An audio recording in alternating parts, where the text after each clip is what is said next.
Lyrical Ballads. By William Wordsworth, Samuel Taylor Coleridge. Advertisement. It is the honorable characteristic of poetry that its materials are to be found in every subject which can interest the human mind. The evidence of this fact is to be sought, not in the writings of critics, but in those of poets themselves. The majority of the following poems are to be considered as experiments. They were written chiefly with a view to ascertain how far the language of conversation in the middle and lower classes of society is adapted to the purposes of poetic pleasure. Readers accustomed to the gaudiness and inane phraseology of many modern writers, if they persist in reading this book to its conclusion, will perhaps frequently have to struggle with feelings of strangeness and awkwardness. They will look round for poetry, and will be induced to inquire by what species of courtesy these attempts can be permitted to assume that title. It is desirable that such readers, for their own sakes, should not suffer the solitary word poetry, a word of very disputed meaning, to stand in the way of their gratification.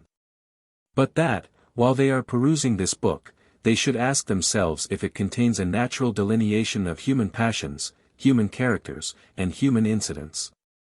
And if the answer be favorable to the author's wishes, that they should consent to be pleased in spite of that most dreadful enemy to our pleasures, our own pre-established codes of decision. Readers of superior judgment may disapprove of the style in which many of these pieces are executed. It must be expected that many lines and phrases will not exactly suit their taste. It will perhaps appear to them, that wishing to avoid the prevalent fault of the day, the author has sometimes descended too low, and that many of his expressions are too familiar, and not of sufficient dignity. It is apprehended, that the more conversant the reader is with our elder writers, and with those in modern times who have been the most successful in painting manners and passions, the fewer complaints of this kind will he have to make. An accurate taste in poetry, and in all the other arts, Sir Joshua Reynolds has observed, is an acquired talent, which can only be produced by severe thought, and a long-continued intercourse with the best models of composition. This is mentioned not with so ridiculous a purpose as to prevent the most inexperienced reader from judging for himself, but merely to temper the rashness of decision, and to suggest that if poetry be a subject on which much time has not been bestowed, the judgment may be erroneous, and that in many cases it necessarily will be so. The tale of Goody Blake and Harry Gill is founded on a well-authenticated fact which happened in Warwickshire.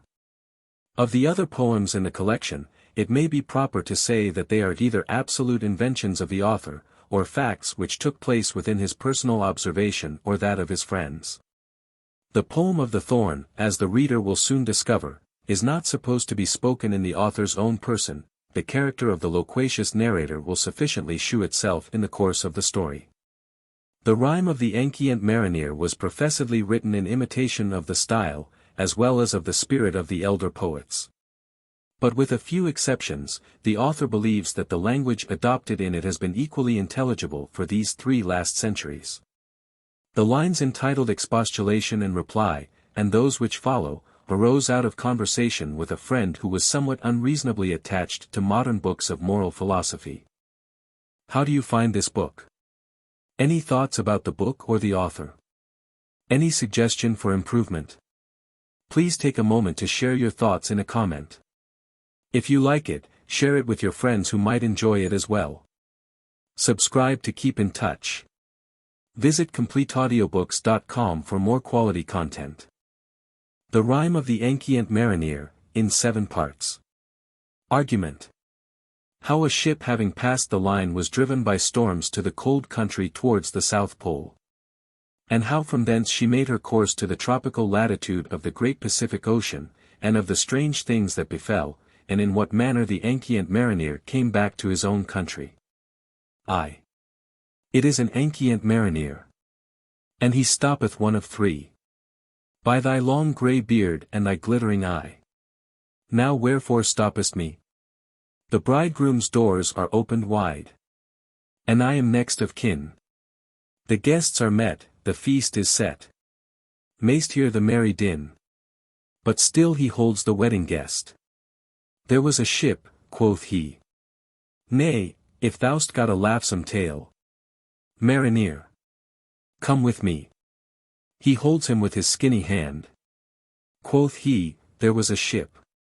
Now get thee hence, thou greybeard loon, or my staff shall make thee skip. He holds him with his glittering eye. The wedding guest stood still, and listens like a 3 years' child. The Marinere hath his will. The wedding guest sate on a stone. He cannot choose but hear. And thus spake on that Ancyent man, the bright-eyed Marinere. The ship was cheered, the harbour cleared. Merrily did we drop. Below the kirk, below the hill, below the lighthouse top. The sun came up upon the left. Out of the sea came he. And he shone bright, and on the right went down into the sea. Higher and higher every day, till over the mast at noon. The wedding guest here beat his breast, for he heard the loud bassoon. The bride hath popped into the hall. Red as a rose is she. Nodding their heads before her goes the merry minstrelsy. The wedding guest he beat his breast, yet he cannot choose but hear. And thus spake on that Ancyent man, the bright-eyed Marinere. Listen, stranger. Storm and wind. A wind and tempest strong. For days and weeks it played us freaks. Like chaff we drove along. Listen, stranger. Mist and snow. And it grew wandrouse called. And ice mast-high came floating by, as green as emerald. And through the drifts the snowy cliffs did send a dismal sheen. The shapes of men any beasts we ken. The ice was all between. The ice was here, the ice was there. The ice was all around. It cracked and growled, and roared and howled, like noises of a swound. At length did cross an albatross. Thorough the fog it came. And in it were a Christian soul. We hailed it in God's name. The Marineres gave it biscuit worms. And round it flew. The ice did split with a thunder fit. The helmsman steered us through. And a good south wind sprung up behind. The albatross did follow. And every day for food or play came to the Marinere's hollow. In mist or cloud on mast or shroud it perched for vespers 9. Whiles all the night through fog smoke white glimmered the white moonshine. God save thee, Ancyent Marinere, from the fiends that plague thee thus. Why look'st thou so? With my cross bow I shot the albatross. 2. The sun came up upon the right. Out of the sea came he. And broad as a weft upon the left went down into the sea. And the good south wind still blew behind. But no sweet bird did follow. Ne any day for food or play came to the Marinere's hollow. And I had done an hellish thing. And it would work woe.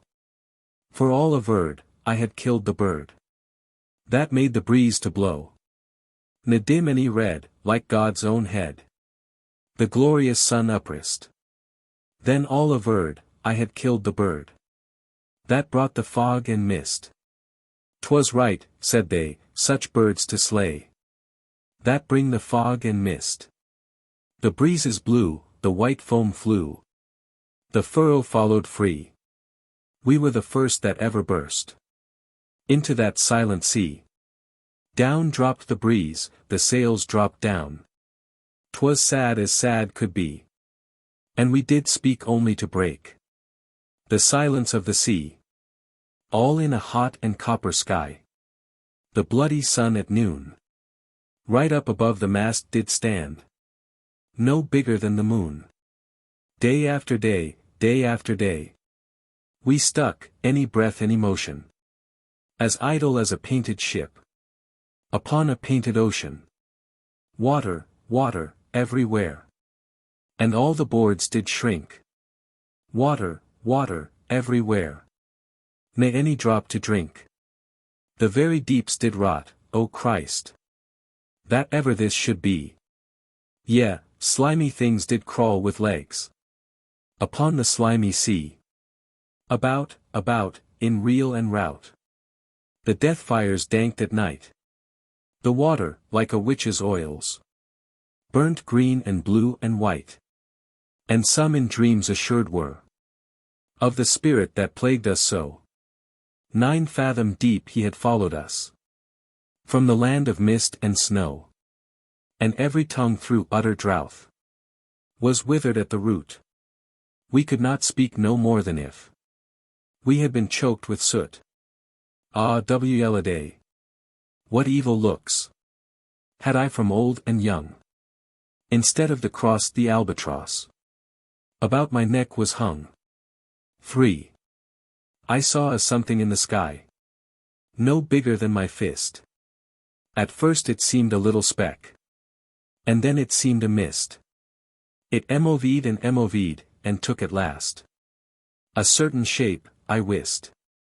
A speck, a mist, a shape, I wist. And still it ned and ned. And it dodged a water sprite. It plunged and tacked and veered, with throat unslacked, with black lips balked. Ne could we laugh, any wail. Then while through the drouth all dumb they stood, I bit my arm and sucked the blood, and cried, a sail! A sail!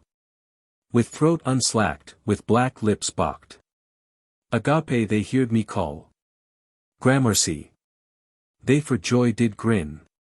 And all at once their breath drew in, as they were drinking all. She doth not tack from side to side, hither to work us weal. Withouten wind, withouten tide, she steadies with upright keel. The western wave was all aflame. The day was well nigh done. Almost upon the western wave rested the broad bright sun, when that strange shape drove suddenly betwixt us and the sun. And straight the sun was flecked with bars. Heaven's mother send us grace. As if through a dungeon grate he peered, with broad and burning face. Alas! Thought I, and my heart beat loud. How fast she nes and nes. Are those her sails that glance in the sun, like restless gossameres? Are these her naked ribs, which flecked the sun that did behind them peer? And are these two all the crew? That woman and her fleshless fear? His bones were black with many a crack, all black and bare, I ween. Jet black and bare, save where with rust of mouldy damps and charnel crust. They're patched with purple and green. Her lips are red, her looks are free. Her locks are yellow as gold. Her skin is as white as leprosy.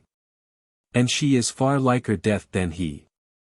Her flesh makes the still air cold.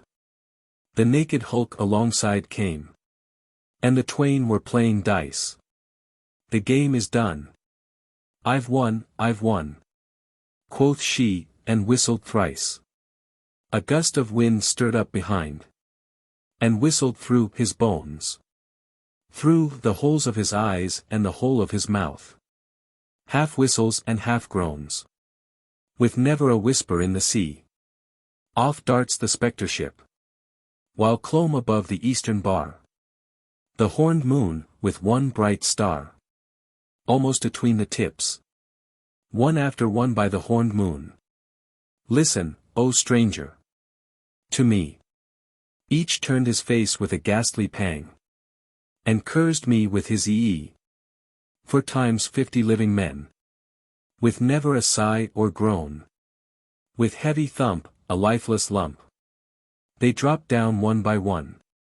Their souls did from their bodies fly. They fled to bliss or woe.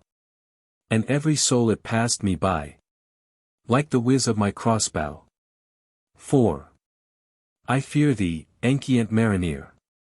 I fear thy skinny hand. And thou art long and lank and brown, as is the ribbed sea sand. I fear thee and thy glittering eye, and thy skinny hand so brown. Fear not, thou wedding guest. This body dropped not down. Alone, all alone. Alone on the wide, wide sea. And Christ would take no pity on my soul in agony. The many men so beautiful. And they all dead did lie. And a million slimy things lived on, and so did I. I looked upon the rotting sea. And drew my eyes away. I looked upon the eldritch deck. And there the dead men lay. I looked to heaven, and tried to pray. But or ever a prayer had gushed, a wicked whisper came and made my heart as dry as dust. I closed my lids and kept them close, till the balls like pulses beat. For the sky and the sea, and the sea and the sky, lay like a load on my weary eye. And the dead were at my feet. The cold sweat melted from their limbs. Ne rot any reek did they. The look with which they looked on me had never passed away. An orphan's curse would drag to hell a spirit from on high. But oh, more horrible than that is the curse in a dead man's eye. 7 days, 7 nights I saw that curse. And yet I could not die. The moving moon went up the sky, and nowhere did abide. Softly she was going up, and a star or two beside her beams bemocked the sultry main, like morning frosts aspread. But where the ship's huge shadow lay, the charmed water burnt alway, a still and awful red. Beyond the shadow of the ship, I watched the water snakes. They moved in tracks of shining white. And when they reared, the elfish light fell off in hoary flakes. Within the shadow of the ship, I watched their rich attire. Blue, glossy green, and velvet black. They coiled and swam, and every track was a flash of golden fire. Oh, happy living things! No tongue their beauty might declare. A spring of love gushed from my heart, and I blessed them unaware. Sure my kind saint took pity on me, and I blessed them unaware. The self-same moment I could pray, and from my neck so free, the albatross fell off and sank, like lead into the sea. Oh sleep, it is a gentle thing, bellowed from pole to pole. To Mary Queen the praise be Yevon. She sent the gentle sleep from heaven, that slid into my soul. The silly buckets on the deck, that had so long remained, I dreamt that they were filled with dew. And when I awoke it rained. My lips were wet, my throat was cold. My garments all were dank. Sure I had drunken in my dreams. And still my body drank. I moved and could not feel my limbs. I was so light, almost. I thought that I had died in sleep, and was a blessed ghost. The roaring wind, it roared far off. It did not come anear, but with its sound it shook the sails, that were so thin and sere. The upper air bursts into life, and 100 fire flags sheen. To and fro they are hurried about, and to and fro, and in and out. The stars dance on between. The coming wind doth roar more loud. The sails do sigh, like sedge. The rain pours down from one black cloud, and the moon is at its edge. Hark! Hark! The thick black cloud is cleft, and the moon is at its side. Like waters shot from some high crag, the lightning falls with never a jag. A river steep and wide. The strong wind reached the ship, it roared, and dropped down, like a stone, beneath the lightning and the moon. The dead men gave a groan. They groaned, they stirred, they all uprose. Ne spake, any moved their eyes. It had been strange, even in a dream, to have seen those dead men rise. The helmsman steered, the ship moved on. Yet never a breeze up blew. The marineres all gone work the ropes, where they were wont to do. They riced their limbs like lifeless tools. We were a ghastly crew. The body of my brother's son stood by me knee to knee. The body and I pulled at one rope. But he said not to me. And I quacked to think of my own voice. How frightful it would be.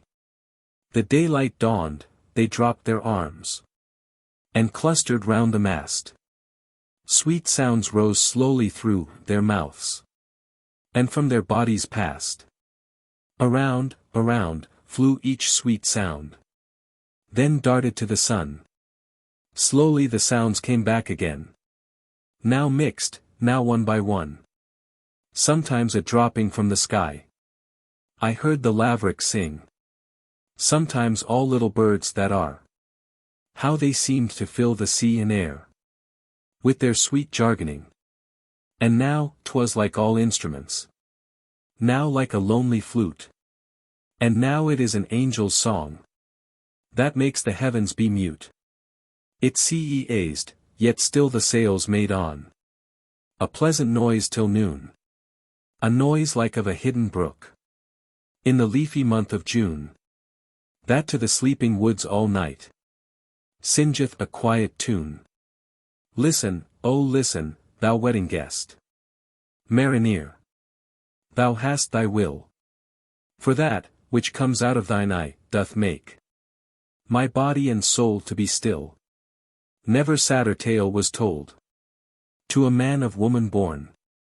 Sadder and wiser thou wedding guest. Thou lt rise to morrow morn. Never sadder tale was heard by a man of woman born. The marineres all returned to work. As silent as beforn. The marineres all gone pull the ropes. But look at me they an old. Thought I am as thin as air. They cannot me behold. Till noon we silently sailed on. Yet never a breeze did breathe. Slowly and smoothly went the ship. Moved onward from beneath. Under the keel 9 fathom deep. From the land of mist and snow. The spirit slid, and it was he that made the ship to go. The sails at noon left off their tune. And the ship stood still also. The sun right up above the mast had fixed her to the ocean. But in a minute she gone stir. With a short uneasy motion. Backwards and forwards half her length. With a short uneasy motion. Then, like a pawing horse let go. She made a sudden bound. It flung the blood into my head. And I fell into a swound. How long in that same fit I lay, I have not to declare. But ere my living life returned, I heard and in my soul discerned 2 voices in the air. Is it he, quoth one, is this the man? By him who died on cross. With his cruel bow he laid full low the harmless albatross. The spirit who bedeth by himself. In the land of mist and snow. He loved the bird that loved the man. Who shot him with his bow. The other was a softer voice. As soft as honey dew. Quoth he the man hath penance done. And penance more will do. 6. First voice. But tell me, tell me. Speak again. Thy soft response renewing. What makes that ship drive on so fast? What is the ocean doing? Second voice. Still as a slave before his lord. The ocean hath no blast. His great bright eye most silently up to the moon is cast. If he may know which way to go. For she guides him smooth or grim. See, brother, see. How graciously she looketh down on him. First voice. But why drives on that ship so fast? Withouten wave or wind. Second voice. The air is cut away before. And closes from behind. Fly, brother, fly. More high, or we shall be belated. For slow and slow that ship will go. When the marinere's trance is abated.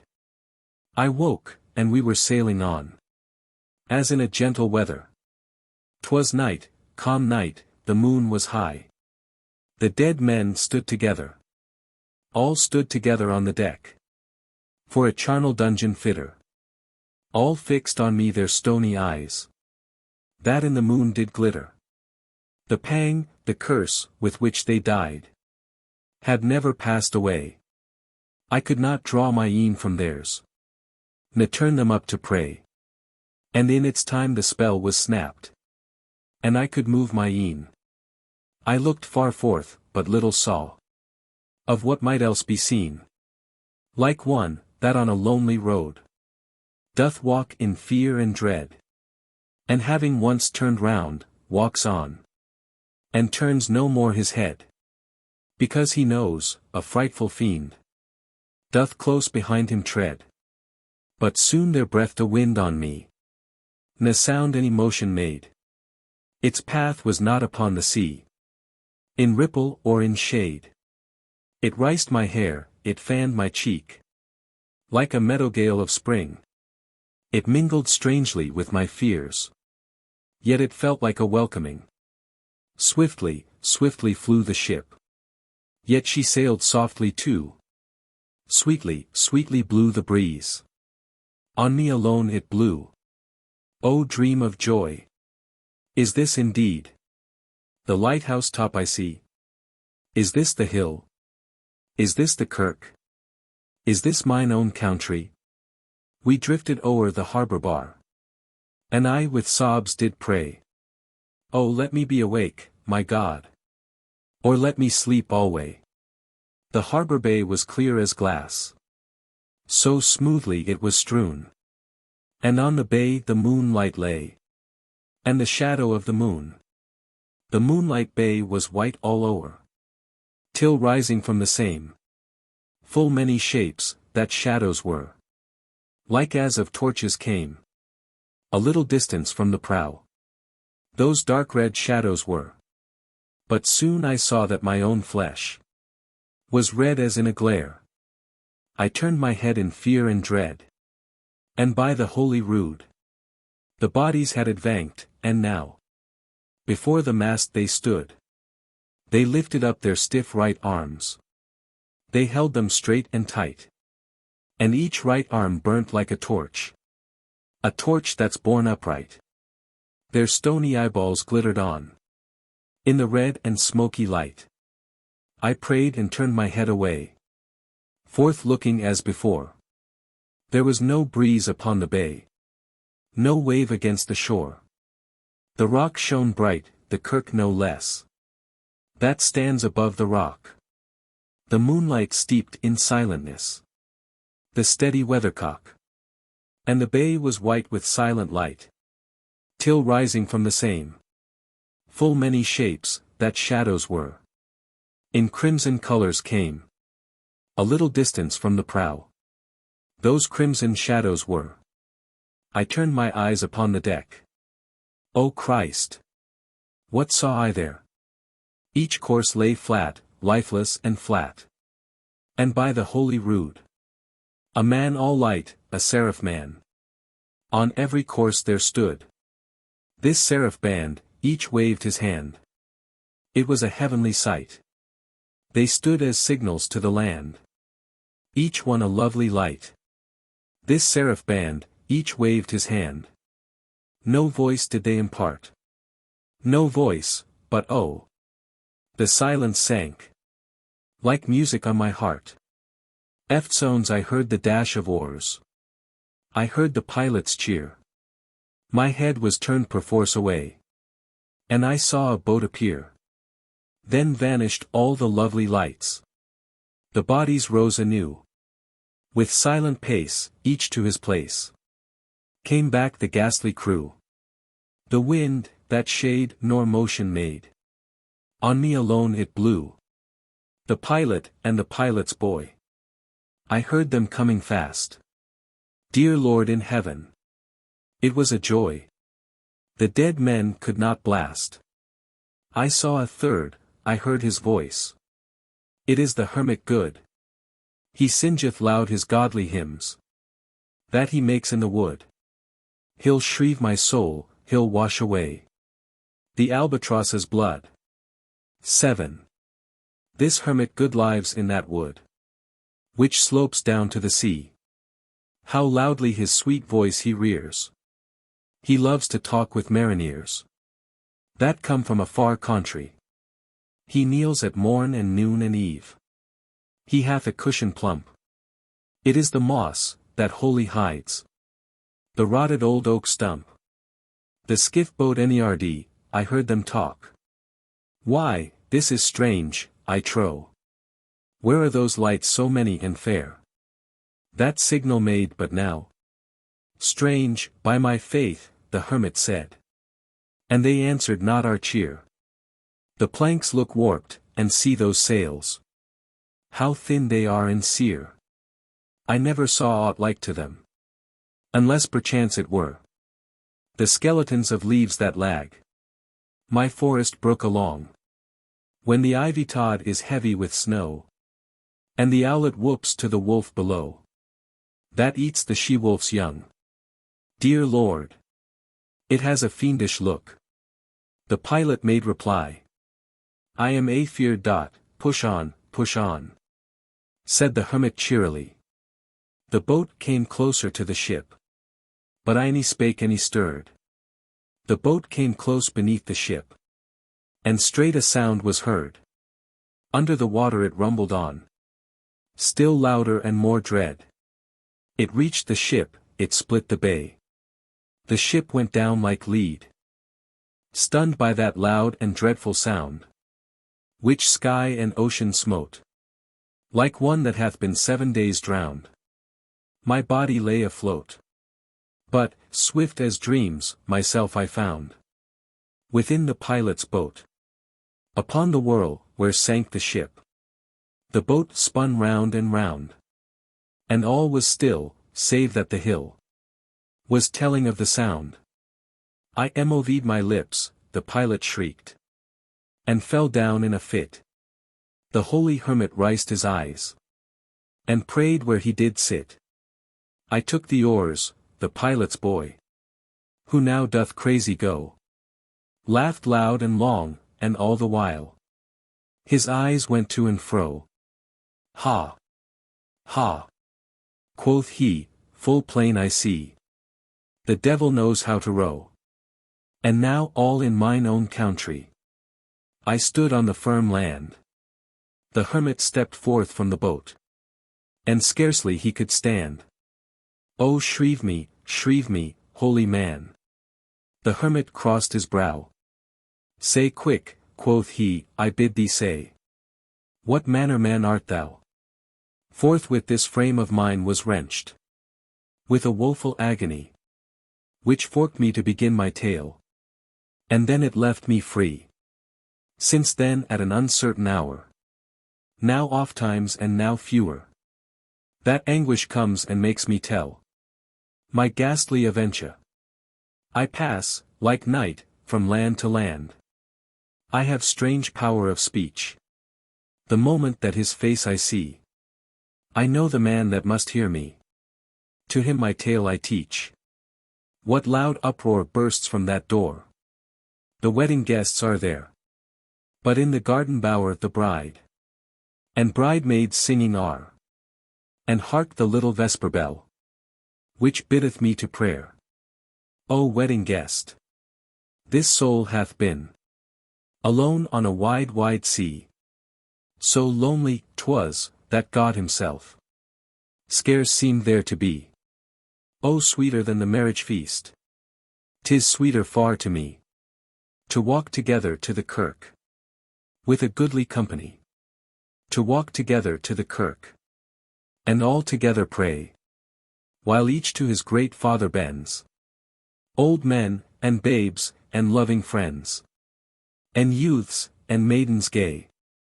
Farewell, farewell. But this I tell to thee, thou wedding guest. He prayeth well who loveth well both man and bird and beast. He prayeth best who loveth best all things both great and small. For the dear God, who loveth us, He made and loveth all.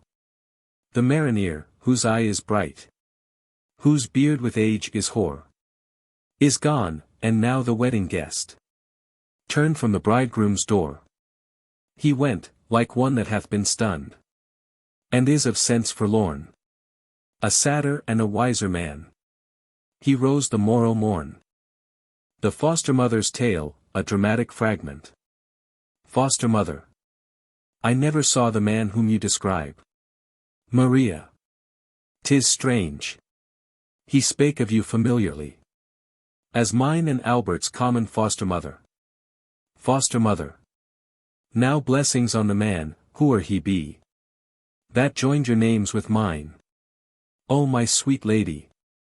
As often as I think of those dear times, when you two little ones would stand at eve, on each side of my chair, and make me learn all you had learnt in the day, and how to talk in gentle phrase, then bid me sing to you. 'Tis more like heaven to come than what has been. Maria. O my dear mother. This strange man has left me, troubled with wilder fancies, than the moon breeds in the love-sick maid who gazes at it, till lost in inward vision, with wet eye. She gazes idly, but that entrance, mother. Foster mother. Can no one hear? It is a perilous tale. Maria. No one. Foster mother. My husband's father told it me. Poor old Leone, angels rest his soul. He was a woodman, and could fell and saw with lusty arm. You know that huge round beam which props the hanging wall of the old chapel.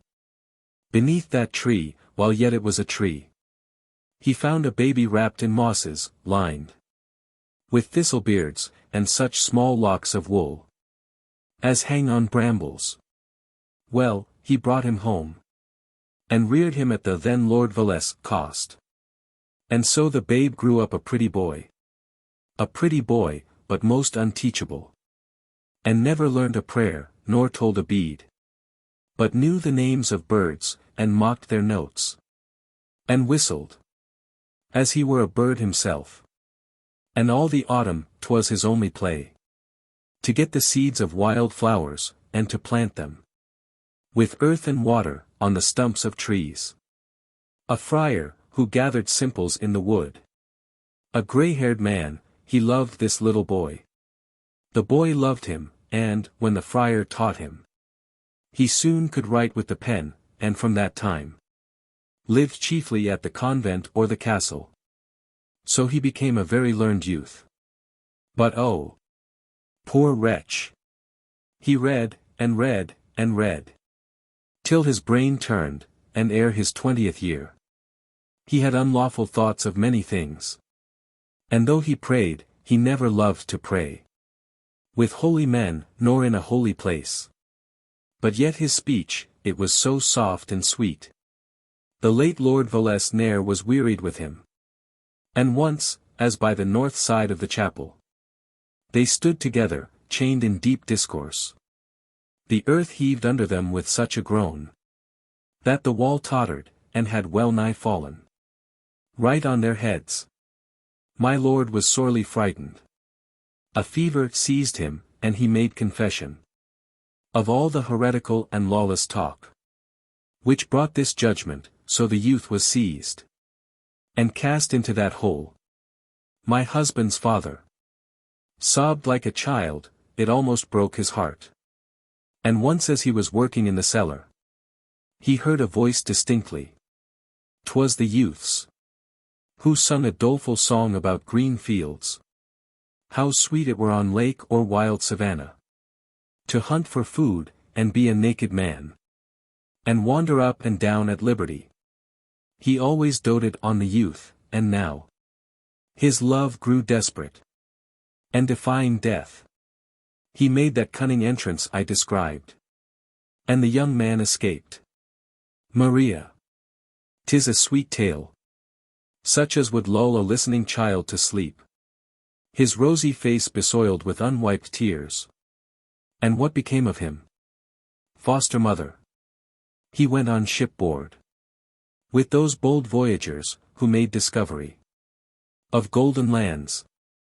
Leone's younger brother went likewise, and when he returned to Spain, he told Leone that the poor mad youth, soon after they arrived in that new world, in spite of his dissuasion, seized a boat, and all alone set sail by silent moonlight up a great river, great as any sea, and ne'er was heard of more, but 'tis supposed he lived and died among the savage men.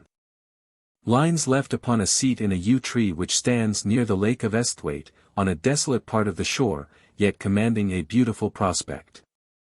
Nay, traveller, rest.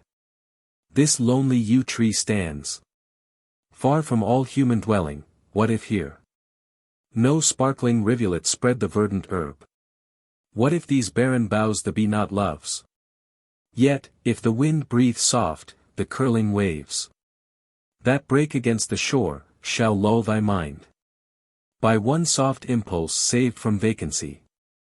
Who he was that piled these stones, and with the mossy sod first covered o'er, and taught this aged tree, now wild, to bend its arms in circling shade. I well remember. He was one who owned no common soul. In youth, by genius nursed, and big with lofty views, he to the world went forth, pure in his heart, against the taint of dissolute tongues, gainst jealousy, and hate, and scorn, against all enemies prepared, all but neglect, and so his spirit damped.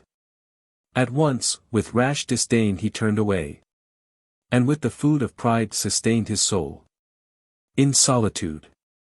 Stranger, these gloomy boughs had charms for him, and here he loved to sit. His only visitants a straggling sheep, the stone chat, or the glancing sandpiper.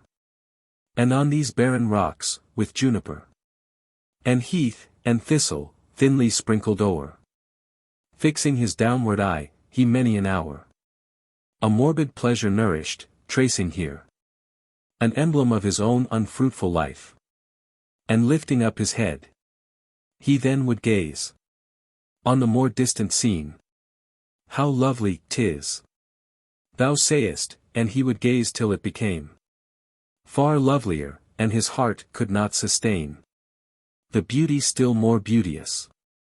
Nor, that time, would he forget those beings, to whose minds, warm from the labors of benevolence, the world, and man himself, appeared a scene of kindred loveliness. Then he would sigh with mournful joy to think that others felt what he must never feel, and so, lost man, on visionary views would fancy feed, till his eye streamed with tears. In this deep vale he died, this seat his only monument. If thou be one whose heart the holy forms of young imagination have kept pure, stranger, henceforth be warned, and know, that pride, however disguised in its own majesty, is littleness, that he, who feels contempt for any living thing, hath faculties which he has never used, that thought with him is in its infancy. The man, whose eye is ever on himself, doth look on one, the least of nature's works, one who might move the wise man to that scorn which wisdom holds unlawful, ever. Oh, be wiser thou, instructed that true knowledge leads to love. True dignity abides with him alone, who, in the silent hour of inward thought, can still suspect, and still revere himself in lowliness of heart. The Nightingale. A conversational poem, written in April, 1798. No cloud, no relic of the sunken day, distinguishes the west, no long thin slip of sullen light, no obscure trembling hues. Come, we will rest on this old mossy bridge. You see the glimmer of the stream beneath, but hear no murmuring, it flows silently. O'er its soft bed of verdure. All is still. A balmy night. And though the stars be dim, yet let us think upon the vernal showers that gladden the green earth, and we shall find a pleasure in the dimness of the stars.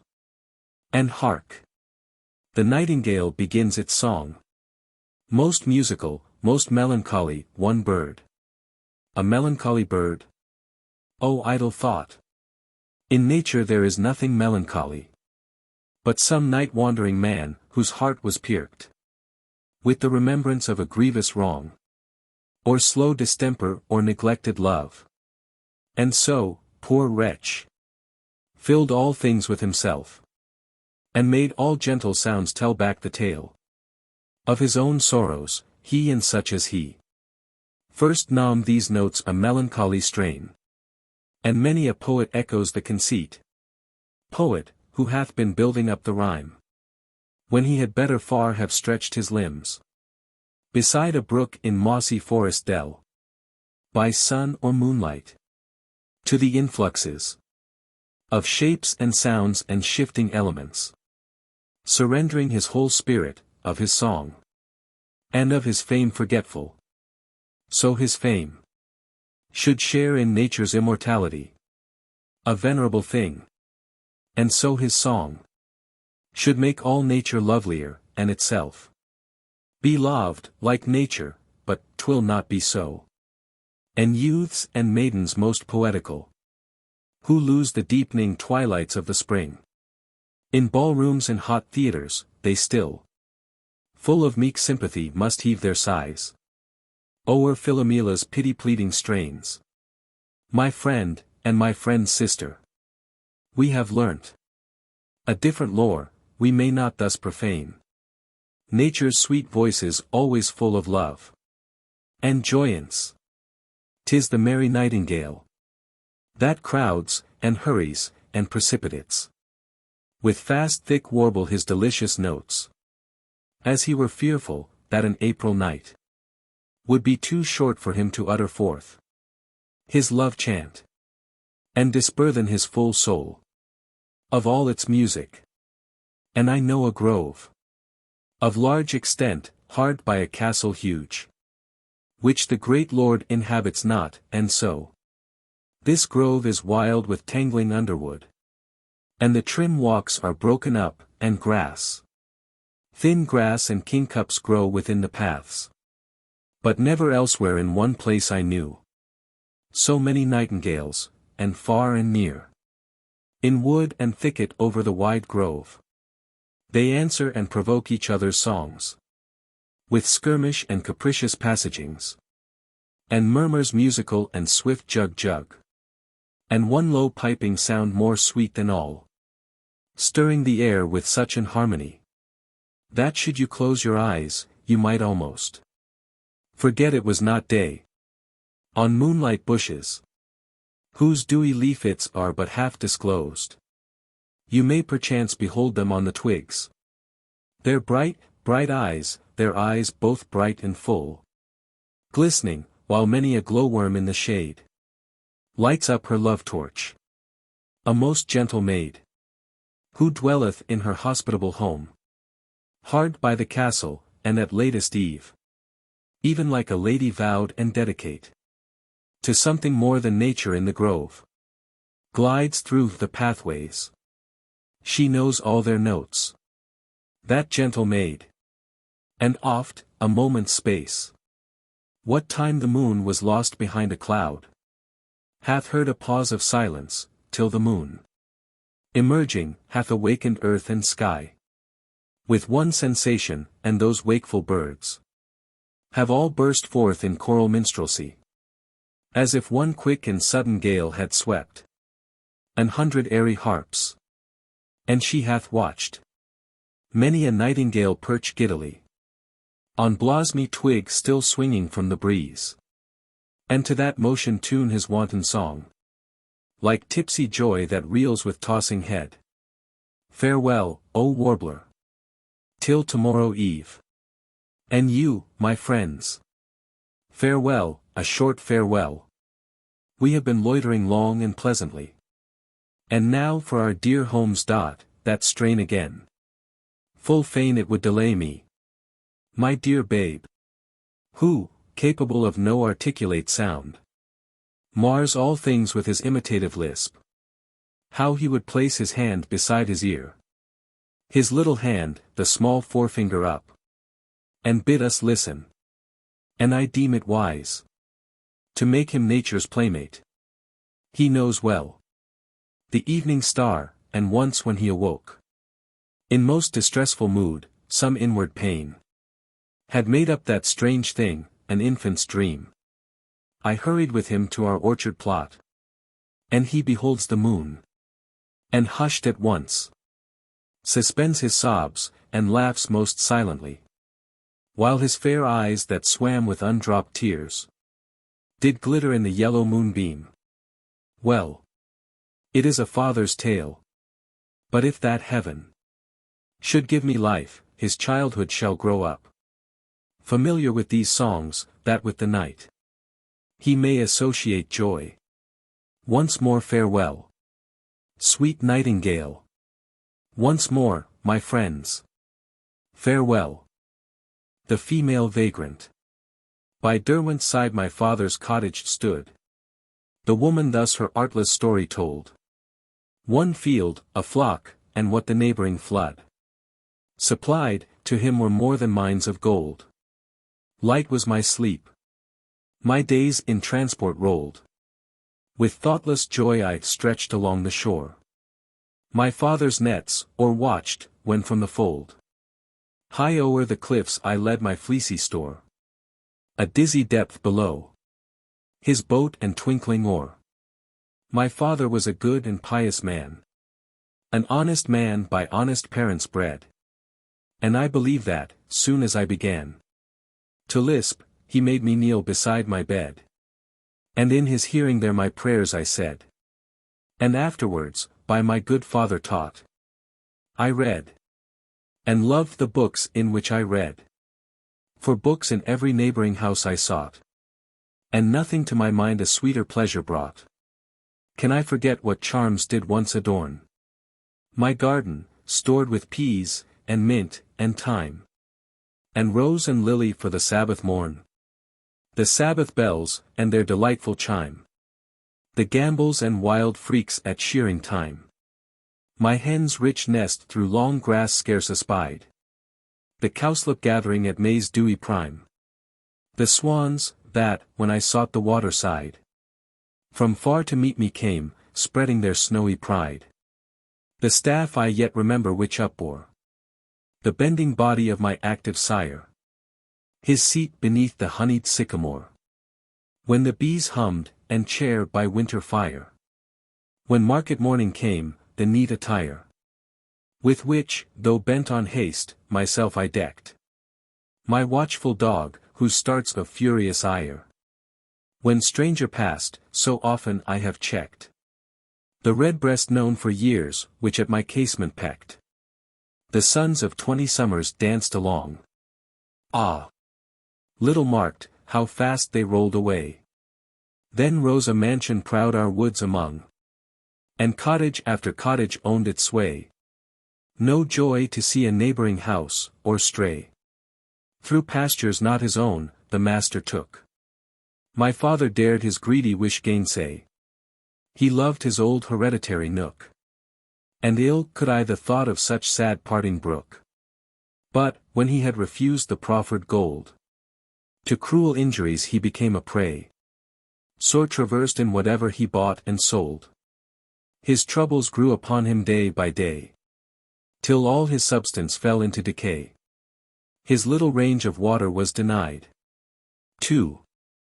All but the bed where his old body lay.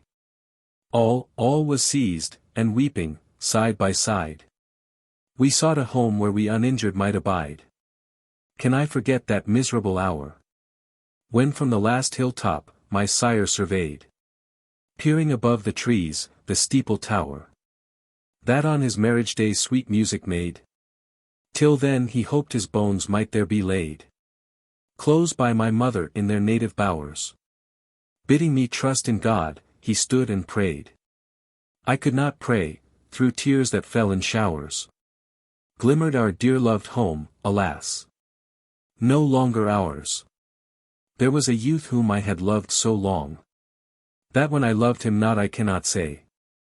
Mid the green mountains many and many a song we two had sung, like little birds in May. When we began to tire of childish play, we seemed still more and more to prize each other. We talked of marriage and our marriage day, and I in truth did love him like a brother. For never could I hope to meet with such another. His father said, that to a distant town he must repair, to ply the artist's trade. What tears of bitter grief till then unknown! What tender vows our last sad kiss delayed! To him we turned, we had no other aid. Like one revived, upon his neck I wept. And her whom he had loved in joy, he said. He well could love in grief, his faith he kept. And in a quiet home once more my father slept. For years each day with daily bread was blessed, by constant toil and constant prayer supplied.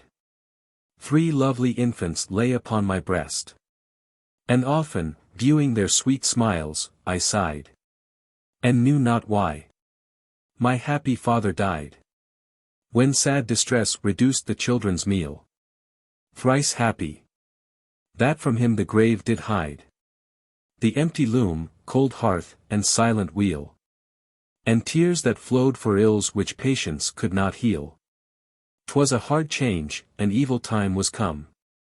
We had no hope, and no relief could gain. But soon, with proud parade, the noisy drum beat round, to sweep the streets of want and pain. My husband's arms now only serve to strain me and his children hungering in his view. In such dismay my prayers and tears were vain. To join those miserable men he flew. And now to the sea-coast, with numbers more, we drew. Their foul neglect for months and months we bore. Nor yet the crowded fleet its anchor stirred. Green fields before us and our native shore, by fever, from polluted air incurred. Ravage was made, for which no knell was heard. Fondly we wished, and wished away, nor knew, mid that long sickness, and those hopes deferred, that happier days we never more must view. The parting signal streamed, at last the land withdrew. But from delay the summer calms were past. On as we drove, the equinoctial deep ran mountains, high before the howling blast. We gazed with terror on the gloomy sleep of them that perished in the whirlwind's sweep. Untaught that soon such anguish must ensue, our hopes such harvest of affliction reap, that we the mercy of the waves should rue. We reached the western world, a poor, devoted crew. Oh! Dreadful price of being to resign all that is dear in being. Better far in one's most lonely cave till death to pine, unseen, unheard, unwatched by any star, or in the streets and walks where proud men are. Better our dying bodies to obtrude, than dog-like, waiting at the heels of war, protract a cursed existence, with the brood that lap, their very nourishment, their brother's blood. The pains and plagues that on our heads came down, disease and famine, agony and fear, in wood or wilderness, in camp or town, it would thy brain unsettle even to hear. All perished, all, in one remorseless year.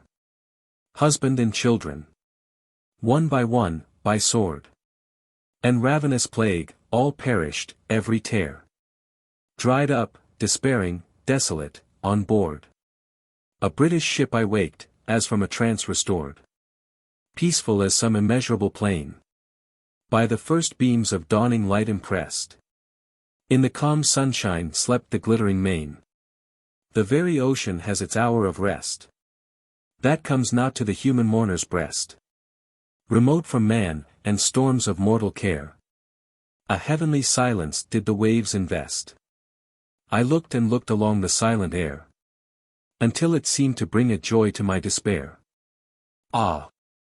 How unlike those late terrific sleeps, And groans, that rage of racking famine spoke. Where looks inhuman dwelt on festering heaps. The breathing pestilence that rose like smoke. The shriek that from the distant battle broke. The mind's dire earthquake, and the pallid host. Driven by the bomb's incessant thunderstroke. To loathsome vaults, where heart-sick anguish tossed. Hope died, and fear itself in agony was lost. Yet does that burst of woe congeal my frame. When the dark streets appeared to heave and gape. While like a sea the storming army came. And fire from hell reared his gigantic shape. And murder, by the ghastly gleam. And rape. Seized their joint prey, the mother and the child. But from these crazing thoughts my brain, escape. For weeks the balmy air breathed soft and mild. And on the gliding vessel heaven and ocean smiled. Some mighty gulf of separation passed. I seemed transported to another world. A thought resigned with pain, when from the mast. The impatient mariner the sail unfurled. And whistling, called the wind that hardly curled. The silent sea. From the sweet thoughts of home. And from all hope I was forever hurled. For me, farthest from earthly port to roam. Was best, could I but shun the spot where man might come. And oft, robbed of my perfect mind, I thought. At last my feet a resting place had found. Here will I weep in peace, so fancy wrought. Roaming the illimitable waters round. Here watch, of every human friend disowned. All day, my ready tomb the ocean flood. To break my dream the vessel reached its bound. And homeless near 1,000 homes I stood. And near 1,000 tables pined, and wanted food. By grief enfeebled was I turned adrift. Helpless as sailor cast on Desolate rock. Nor morsel to my mouth that day did lift. Nor dared my hand at any door to knock. I lay, where with his drowsy mates, the cock. From the cross timber of an outhouse hung. How dismal tolled, that night, the city clock. At morn my sick heart hunger scarcely stung. Nor to the beggar's language could I frame my tongue. So passed another day, and so the third. Then did I try, in vain, the crowd's resort. In deep despair by frightful wishes stirred. Near the seaside I reached a ruined fort. There, pains which nature could no more support. With blindness linked. Did on my vitals fall. Dizzy my brain, with interruption short. Of hideous sense, I sunk, nor step could crawl. And thence was borne away to neighboring hospital. Recovery came with food, but still, my brain was weak, nor of the past had memory. I heard my neighbors, in their beds, complain. Of many things which never troubled me. Of feet still bustling round with busy glee. Of looks where common kindness had no part. Of service done with careless cruelty. Fretting the fever round the languid heart. And groans, which, as they said, would make a dead man start. These things just served to stir the torpid sense. Nor pain nor pity in my bosom raised. Memory, though slow, returned with strength, and thence. Dismissed, again on open day I gazed.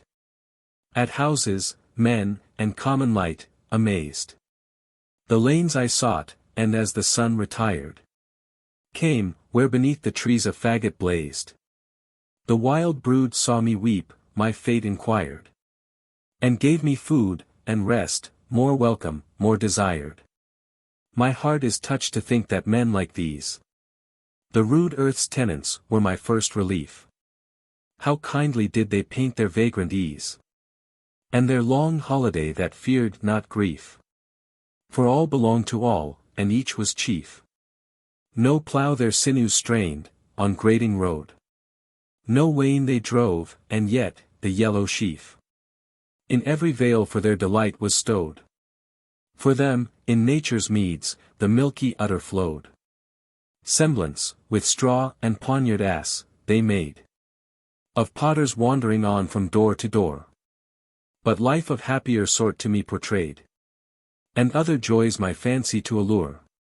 The bagpipe dinning on the midnight moor. In barn uplighted, and companions boon. Well met from far with revelry secure. In depth of forest glade, when jocund June rolled fast along the sky his warm and genial moon. But ill it suited me, in journey dark, o'er moor and mountain, midnight theft to hatch, to charm the surly house dog's faithful bark, or hang on tiptoe at the lifted latch. The gloomy lantern, and the dim blue match, the black disguise, the warning whistle shrill, and ear still busy on its nightly watch, were not for me, brought up in nothing ill. Besides, on griefs so fresh my thoughts were brooding still. What could I do, unaided and unblessed? Poor father! Gone was every friend of thine, and kindred of dead husband are at best small help, and, after marriage such as mine, with little kindness would to me incline. Ill was I then for toil or service fit, with tears whose course no effort could confine. By highway side forgetful would I sit, whole hours, my idle arms in moping sorrow knit. I lived upon the mercy of the fields, and oft of cruelty the sky accused. On hazard, or what general bounty yields, now coldly given, now utterly refused. The fields I for my bed have often used. But, what afflicts my peace with keenest ruth, is, that I have my inner self abused. Foregone the home delight of constant truth, and clear and open soul, so prized in fearless youth. 3 years a wanderer, often have I viewed, in tears, the sun towards that country tend, where my poor heart lost all its fortitude. And now across this moor my steps I bend. Oh! Tell me whither, for no earthly friend have I. She ceased, and weeping turned away, as if because her tale was at an end.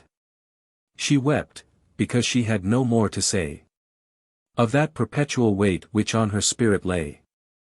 Goody Blake, and Harry Gill, a true story. Oh! What's the matter? What's the matter? What is that ails young Harry Gill? That evermore his teeth they chatter. Chatter, chatter, chatter still. Of waistcoats Harry has no lack. Good duffel grey, and flannel fine. He has a blanket on his back, and coats enough to smother 9. In March, December, and in July. 'Tis all the same with Harry Gill. The neighbors tell, and tell you truly. His teeth they chatter, chatter still. At night, at morning, and at noon. 'Tis all the same with Harry Gill. Beneath the sun, beneath the moon. His teeth they chatter, chatter still. Young Harry was a lusty drover. And who so stout of limb as he? His cheeks were red as ruddy clover. His voice was like the voice of 3. Auld Goody Blake was old and poor. Ill-fed she was, and thinly clad. And any man who passed her door might see how poor a hut she had. All day she spun in her poor dwelling, and then her 3 hours' work at night. Alas, 'twas hardly worth the telling. It would not pay for candlelight. This woman dwelt in Dorsetshire. Her hut was on a cold hillside. And in that country coals are dear, for they come far by wind and tide. By the same fire to boil their pottage. 2 poor old dames, as I have known, will often live in one small cottage. But she, poor woman, dwelt alone. 'Twas well enough when summer came, the long, warm, lightsome summer day. Then at her door the canty dame would sit, as any linnet gay. But when the ice our streams did fetter, oh! then how her old bones would shake. You would have said, if you had met her, 'twas a hard time for Goody Blake. Her evenings then were dull and dead. Sad case it was, as you may think. For very cold to go to bed, and then for cold not sleep a wink. Oh joy for her, when ere in winter The winds at night had made a rout, and scattered many a lusty splinter, and many a rotten bough about. Yet never had she, well or sick, as every man who knew her says, a pile beforehand, wood or stick, enough to warm her for 3 days. Now, when the frost was past enduring, and made her poor old bones to ache, could anything be more alluring than an old hedge to Goody Blake? And now and then, it must be said, when her old bones were cold and chill, she left her fire, or left her bed, to seek the hedge of Harry Gill. Now Harry he had long suspected this trespass of old Goody Blake, and vowed that she should be detected, and he on her would vengeance take. And oft from his warm fire he'd go, and to the fields his road would take. And there, at night, in frost and snow, he watched to seize old Goody Blake. And once, behind a rick of barley, thus looking out did Harry stand. The moon was full and shining clearly, and crisp with frost the stubble land. He hears a noise, he's all awake. Again, on tiptoe down the hill, he softly creeps, 'tis Goody Blake. She's at the hedge of Harry Gill. Right glad was he when he beheld her. Stick after stick did Goody pull. He stood behind a bush of elder, till she had filled her apron full. When with her load she turned about, the by-road back again to take, he started forward with a shout, and sprang upon poor Goody Blake. And fiercely by the arm he took her, and by the arm he held her fast, and fiercely by the arm he shook her, and cried, I've caught you then at last. Then Goody, who had nothing said, her bundle from her lap let fall, and kneeling on the sticks, she prayed to God that is the judge of all. She prayed, her withered hand uprearing, while Harry held her by the arm. God, who art never out of hearing, oh may he never more be warm. The cold, cold moon above her head. Thus on her knees did Goody pray. Young Harry heard what she had said, and icy cold he turned away. He went complaining all the morrow, that he was cold and very chill. His face was gloom, his heart was sorrow. Alas! That day for Harry Gill. That day he wore a riding coat, but not a whit the warmer he. Another was on Thursday brought, and ere the Sabbath he had 3. 'Twas all in vain, a useless matter, and blankets were about him pinned. Yet still his jaws and teeth they clatter, like a loose casement in the wind. And Harry's flesh it fell away, and all who see him say, 'tis plain, that, live as long as live he may, he never will be warm again. No word to any man he utters, abed or up, to young or old, but ever to himself he mutters, poor Harry Gill is very cold. Abed or up, by night or day, his teeth they chatter, chatter still. Now think, ye farmers all, I pray, of Goody Blake and Harry Gill. Lines written at a small distance from my house, and sent by my little boy to the person to whom they are addressed.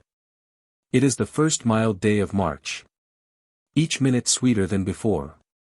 The redbreast sings from the tall larch that stands beside our door. There is a blessing in the air, which seems a sense of joy to yield to the bare trees, and mountains bare, and grass in the green field. My sister, 'tis a wish of mine, now that our morning meal is done, make haste, your morning task resign. Come forth and feel the sun. Edward will come with you, and pray. Put on with speed your woodland dress, and bring no book, for this one day we'll give to idleness. No joyless form shall regulate our living calendar. We from today, my friend, will date the opening of the year. Love, now in universal birth, From heart to heart is stealing. From earth to man, from man to earth. It is the hour of feeling. One moment now may give us more than 50 years of reason. Our minds shall drink at every pore the spirit of the season. Some silent laws our hearts may make, which they shall long obey. We for the year to come may take our temper from today, and from the blessed power that rolls about, below, above. We'll frame the measure of our souls. They shall be tuned to love. Then come, my sister. Come, I pray. With speed put on your woodland dress. And bring no book. For this one day we'll give to idleness. Simon Lee, the old huntsman, with an incident in which he was concerned. In the sweet shire of Cardigan, not far from pleasant Iverhall, an old man dwells, a little man. I've heard he once was tall. Of years he has upon his back, no doubt, a burthen weighty. He says he is 70, but others say he's 80. A long blue livery coat has he, that's fair behind, and fair before. Yet, meet him where you will, you see at once that he is poor. Full 25 years he lived, a running huntsman merry. And, though he has but one eye left, his cheek is like a cherry. No man like him the horn could sound, and no man was so full of glee, to say the least, 4 counties round had heard of Simon Lee. His master's dead, and no one now dwells in the hall of Ivor. Men, dogs, and horses, all are dead. He is the sole survivor. His hunting feats have him bereft of his right eye, as you may see. And then, what limbs those feats have left to poor old Simon Lee. He has no son, he has no child. His wife, an aged woman, lies with him, near the waterfall, upon the village common. And he is lean and he is sick. His little body's half awry. His ankles they are swollen and thick. His legs are thin and dry. When he was young he little knew of husbandry or tillage. And now he's forced to work, though weak, the weakest in the village. He all the country could outrun, could leave both man and horse behind. And often, ere the race was done, he reeled and was stone blind. And still there's something in the world at which his heart rejoices. For when the chiming hounds are out, he dearly loves their voices. Old Ruth works out of doors with him, and does what Simon cannot do. For she, not over stout of limb, is stouter of the two. And though you with your utmost skill from labor could not wean them, alas, 'tis very little, all which they can do between them. Beside their moss-grown hut of clay, not 20 paces from the door, a scrap of land they have, but they are poorest of the poor. This scrap of land he from the heath enclosed when he was stronger. But what avails the land to them, which they can till no longer? Few months of life has he in store, as he to you will tell. For still, the more he works, the more his poor old ankles swell. My gentle reader, I perceive how patiently you've waited, and I'm afraid that you expect some tale will be related. O reader, had you in your mind such stores as silent thought can bring, O gentle reader, you would find a tale in everything. What more I have to say is short.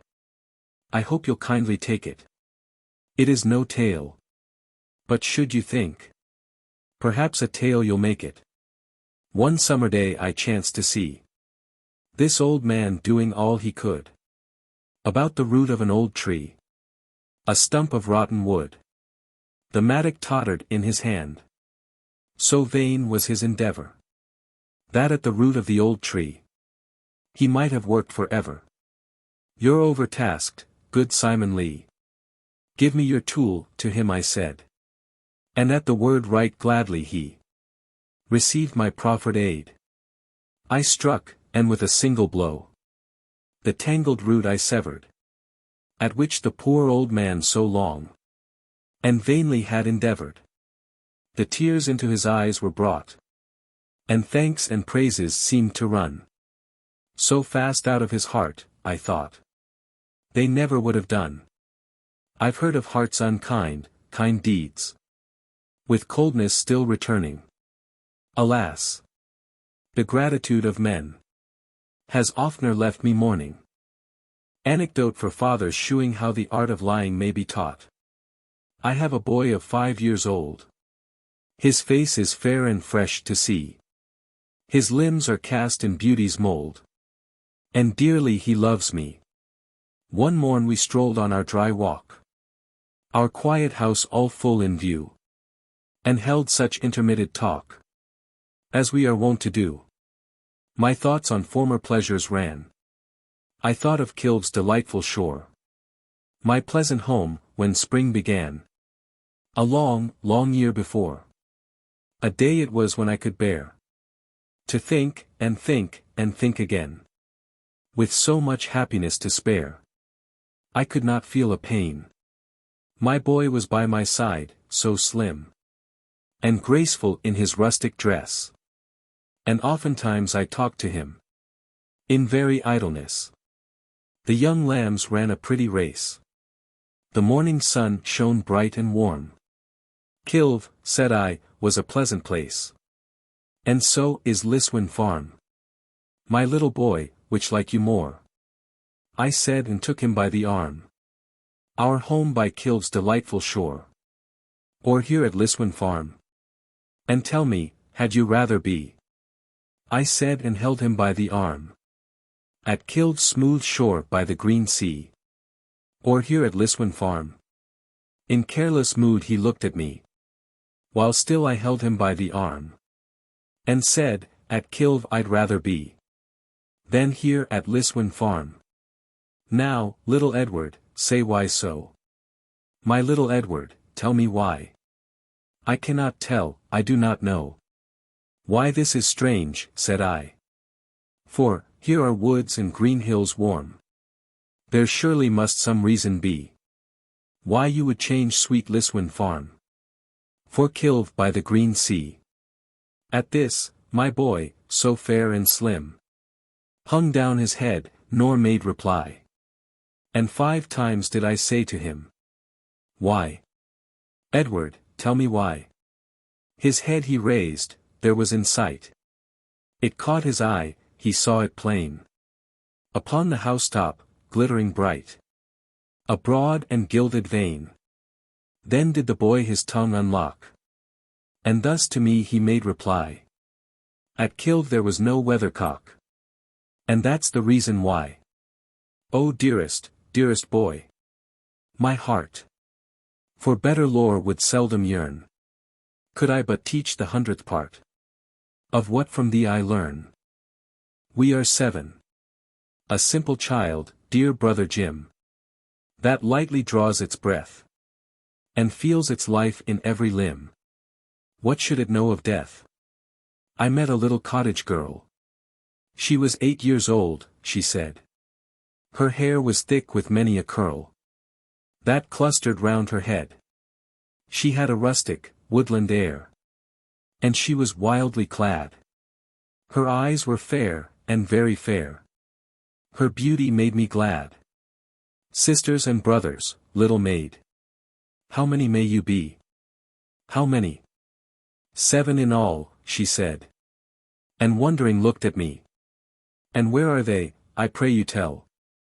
She answered, 7 are we, and 2 of us at Conway dwell, and 2 are gone to sea. 2 of us in the churchyard lie, my sister and my brother, and in the churchyard cottage, I dwell near them with my mother. You say that 2 at Conway dwell, and 2 are gone to sea. Yet you are 7. I pray you tell. Sweet maid, how this may be. Then did the little maid reply. 7 boys and girls are we. 2 of us in the churchyard lie. Beneath the churchyard tree. You run about, my little maid. Your limbs they are alive. If 2 are in the churchyard laid, then ye are only 5. Their graves are green, they may be seen. The little maid replied. 12 steps or more from my mother's door. And they are side by side. My stockings there I often knit. My kerchief there I hem. And there upon the ground I sit. I sit and sing to them. And often after sunset, sir, when it is light and fair, I take my little porringer, and eat my supper there. The first that died was little Jane. In bed she moaning lay, till God released her of her pain. And then she went away. So in the churchyard she was laid, and all the summer dry. Together round her grave we played, my brother John and I. And when the ground was white with snow, and I could run and slide, my brother John was forced to go, and he lies by her side. How many are you then, said I, if they too are in heaven? The little maiden did reply. O master, we are 7. But they are dead, those 2 are dead. Their spirits are in heaven. 'Twas throwing words away, for still the little maid would have her will, and said, nay, we are 7. Lines written in early spring.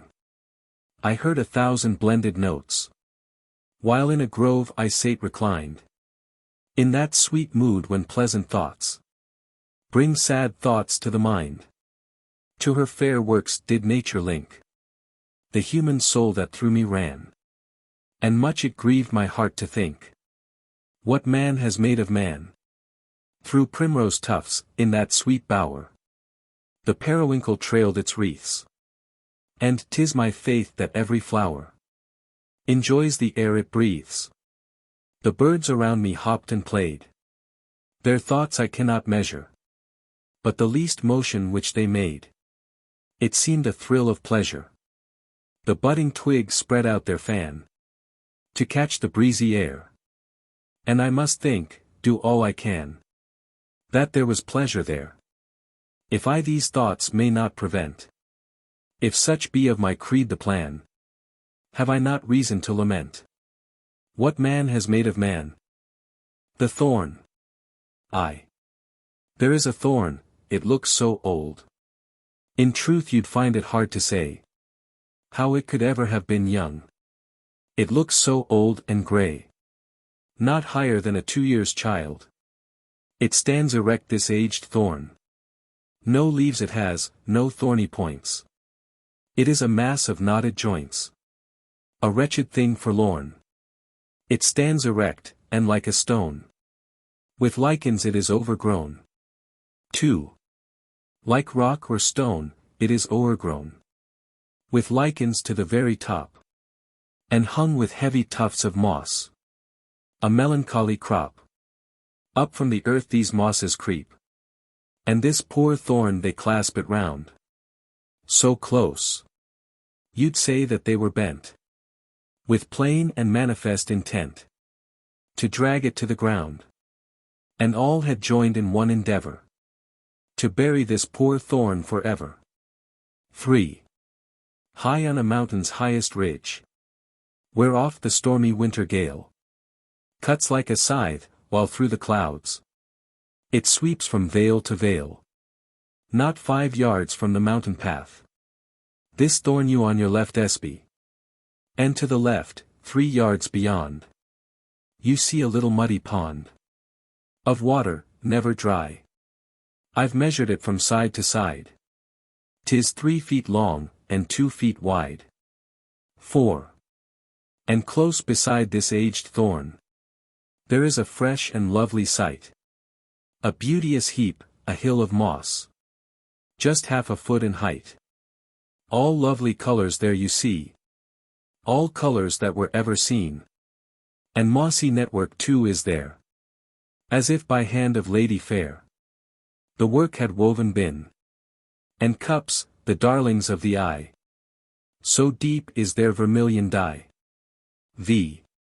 Ah me! What lovely tints are there! Of olive green and scarlet bright. In spikes, in branches, and in stars. Green, red, and pearly white.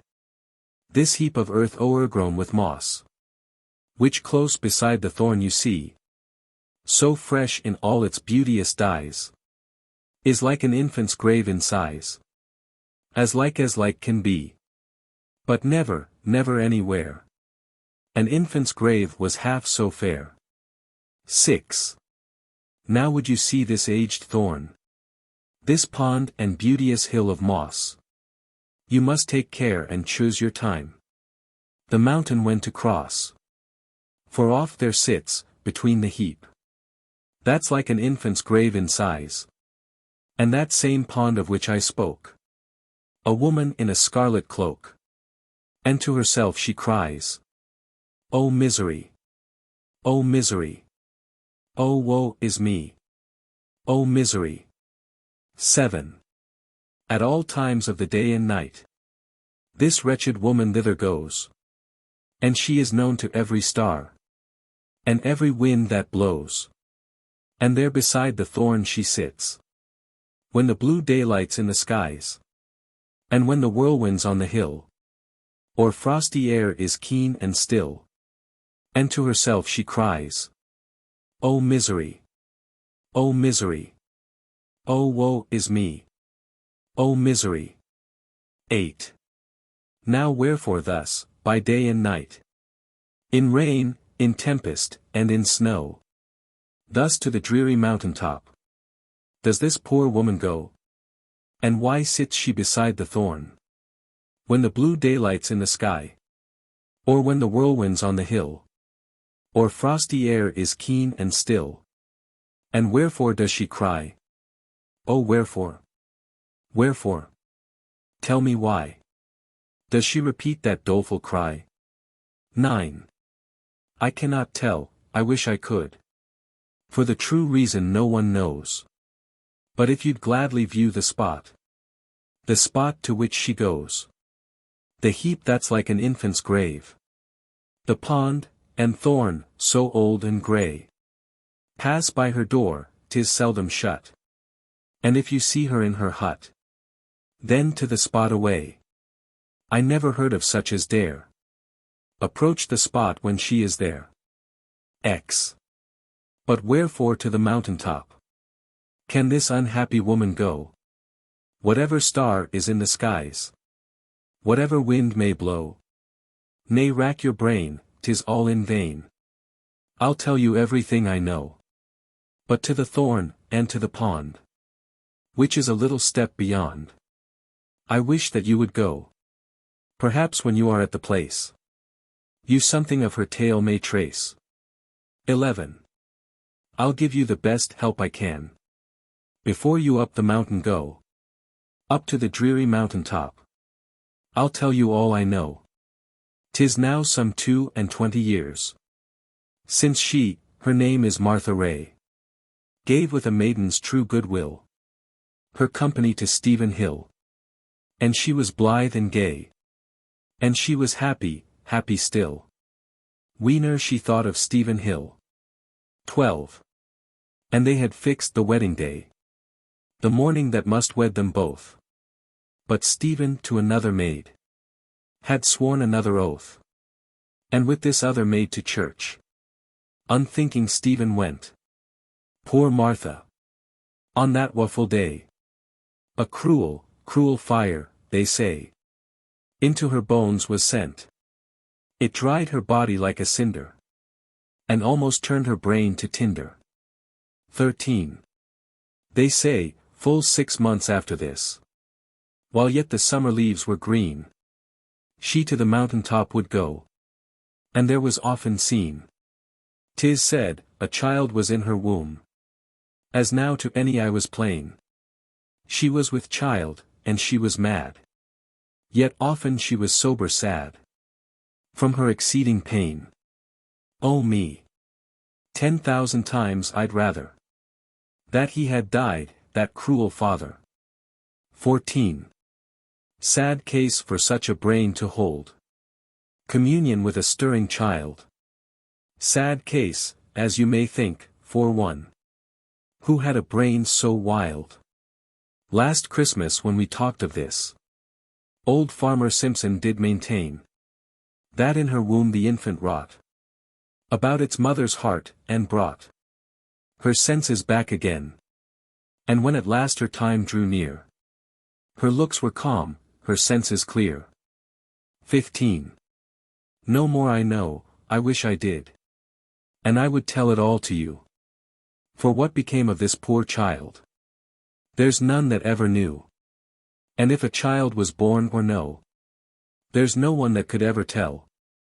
And if 'twas born alive or dead, there's no one knows, as I have said. But some remember well that Martha Ray about this time would up the mountain often climb. 16. And all that winter, when at night the wind blew from the mountain peak, 'twas worth your while, though in the dark, the churchyard path to seek. For many a time and oft were heard cries coming from the mountain head. Some plainly living voices were, and others, I've heard many swear, were voices of the dead. I cannot think, whatever they say, they had to do with Martha Ray. 17. But that she goes to this old thorn, the thorn which I've described to you, and there sits in a scarlet cloak, I will be sworn is true. For one day with my telescope to view the ocean wide and bright, when to this country first I came, ere I had heard of Martha's name, I climbed the mountain's height. A storm came on, and I could see no object higher than my knee. 18. 'Twas mist and rain, and storm and rain. No screen, no fence could I discover. And then the wind.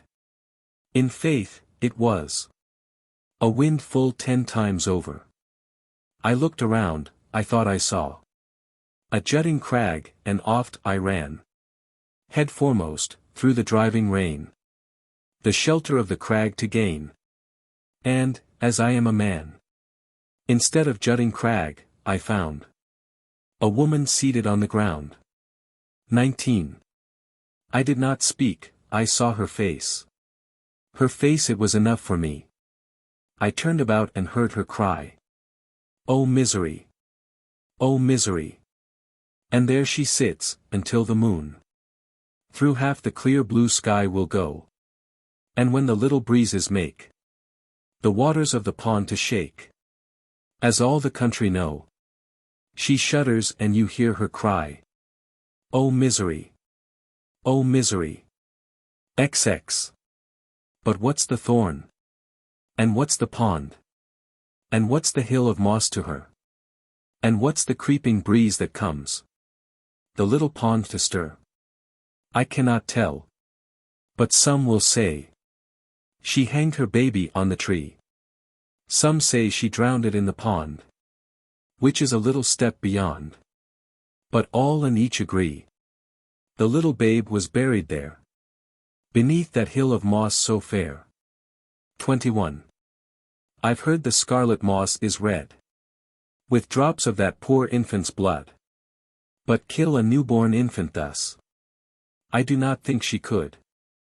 Some say, if to the pond you go, and fix on it a steady view, the shadow of a babe you trace, a baby and a baby's face, and that it looks at you. Whene'er you look on it, 'tis plain, the baby looks at you again. 22. And some had sworn an oath that she should be to public justice brought, and for the little infant's bones with spades they would have sought. But then the beauteous hill of moss before their eyes began to stir, and for full 50 yards around the grass it shook upon the ground. But all do still aver the little babe is buried there, beneath that hill of moss so fair. 23. I cannot tell how this may be. But plain it is, the thorn is bound with heavy tufts of moss, that strive to drag it to the ground. And this I know, full many a time, when she was on the mountain high, by day, and in the silent night, when all the stars shone clear and bright, that I have heard her cry, "O misery! O misery! O woe is me! O misery!" The last of the flock. In distant countries I have been, and yet I have not often seen a healthy man, a man full grown, weep in the public roads alone.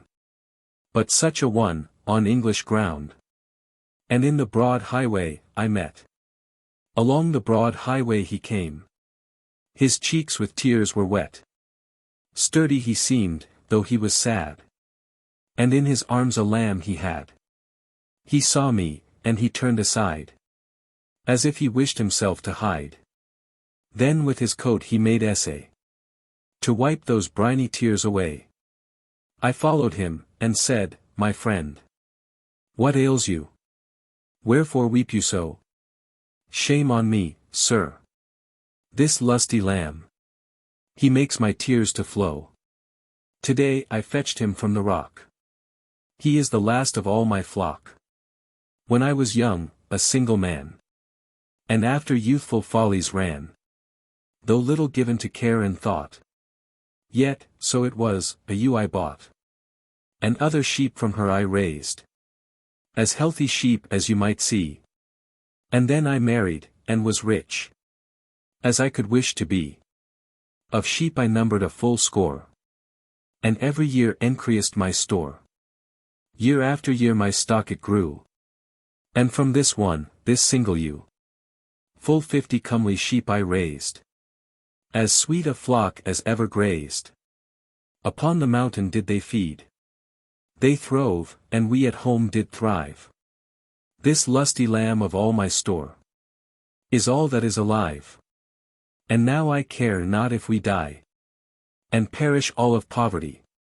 10 children, sir, had I to feed.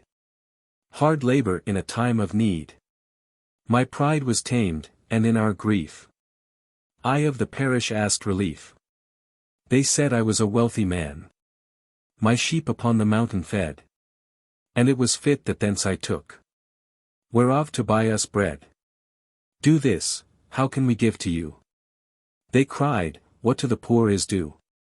I sold a sheep as they had said, and bought my little children bread. And they were healthy with their food. For me it never did me good. A woeful time it was for me, to see the end of all my gains. The pretty flock which I had reared, with all my care and pains, to see it melt like snow away. For me it was a woeful day.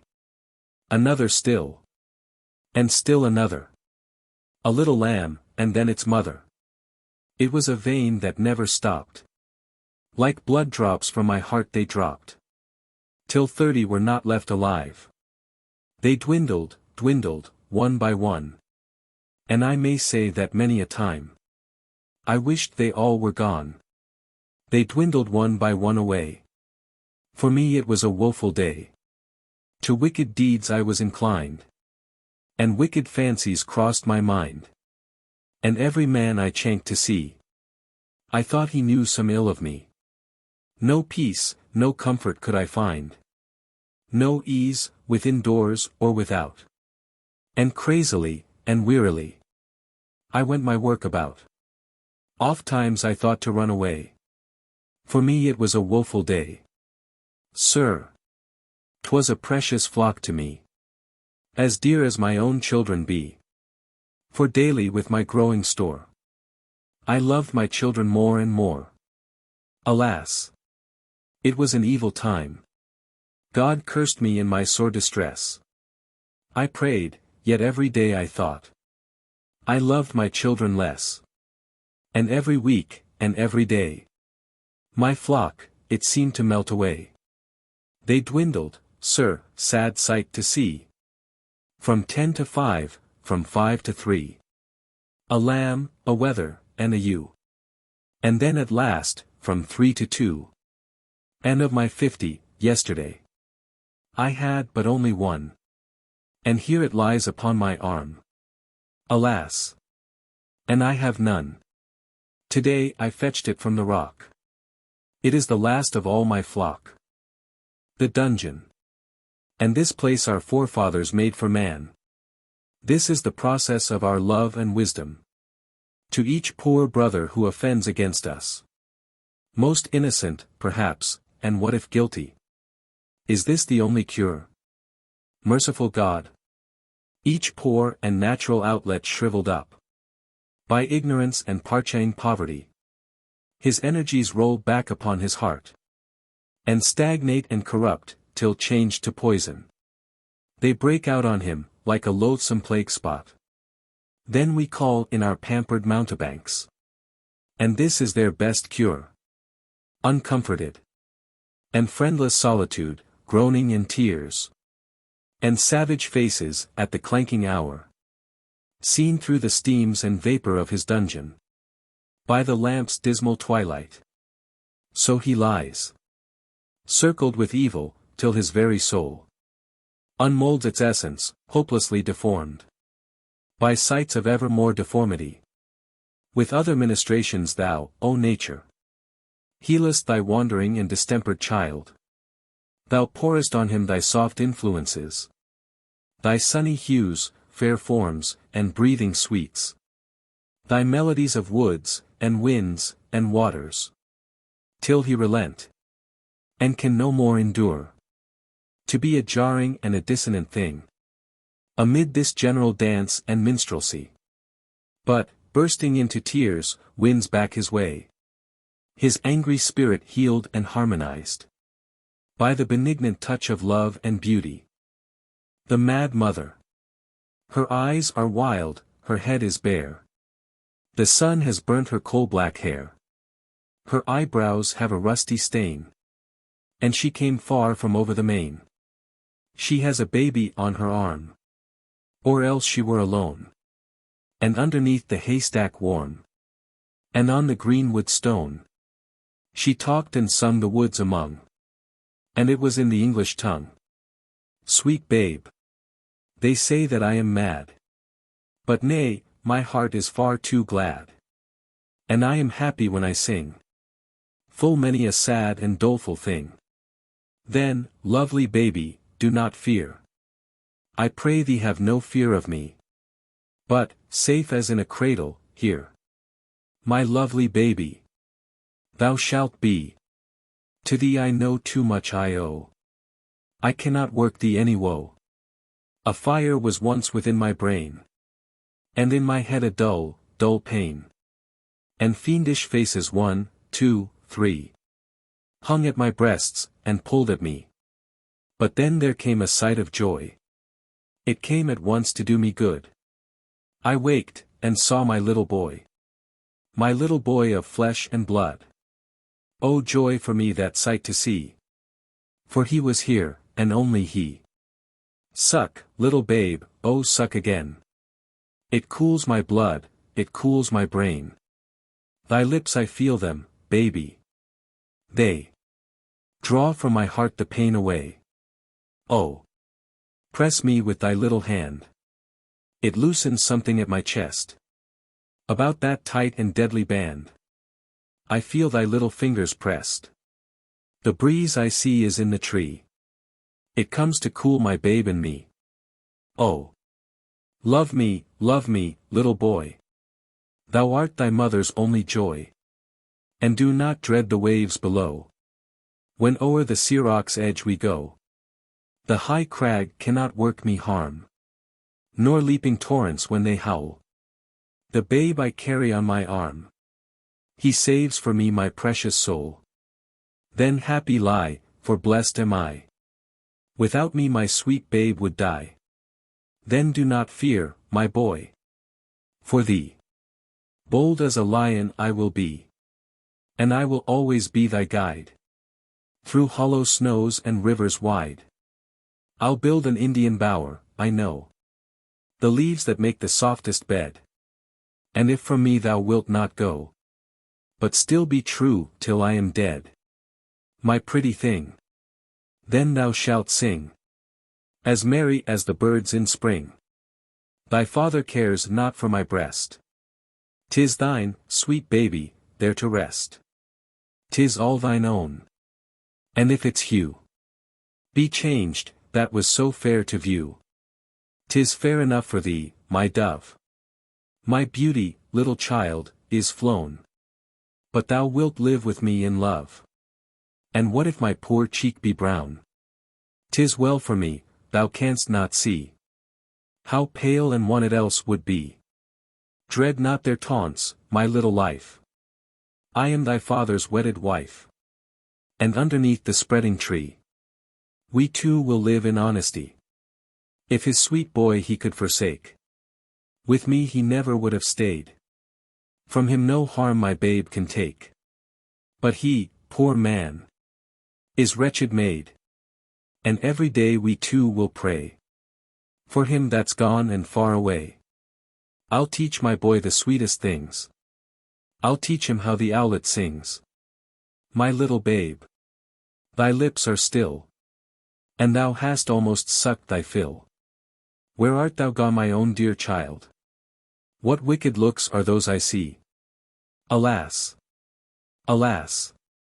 That look so wild, it never, never came from me. If thou art mad, my pretty lad, then I must be forever sad. Oh! Smile on me, my little lamb, for I thy own dear mother am. My love for thee has well been tried. I've sought thy father far and wide. I know the poisons of the shade. I know the earth nuts fit for food. Then, pretty dear, be not afraid. We'll find thy father in the wood. Now laugh and be gay, to the woods away. And there, my babe, will live for aye. The idiot boy. 'Tis 8 o'clock, a clear March night. The moon is up, the sky is blue. The owlet in the moonlight air. He shouts from nobody knows where. He lengthens out his lonely shout. Halloo! Halloo! A long halloo! Why bustle thus about your door? What means this bustle, Betty Foy? Why are you in this mighty fret? And why on horseback have you set him whom you love, your idiot boy, beneath the moon that shines so bright?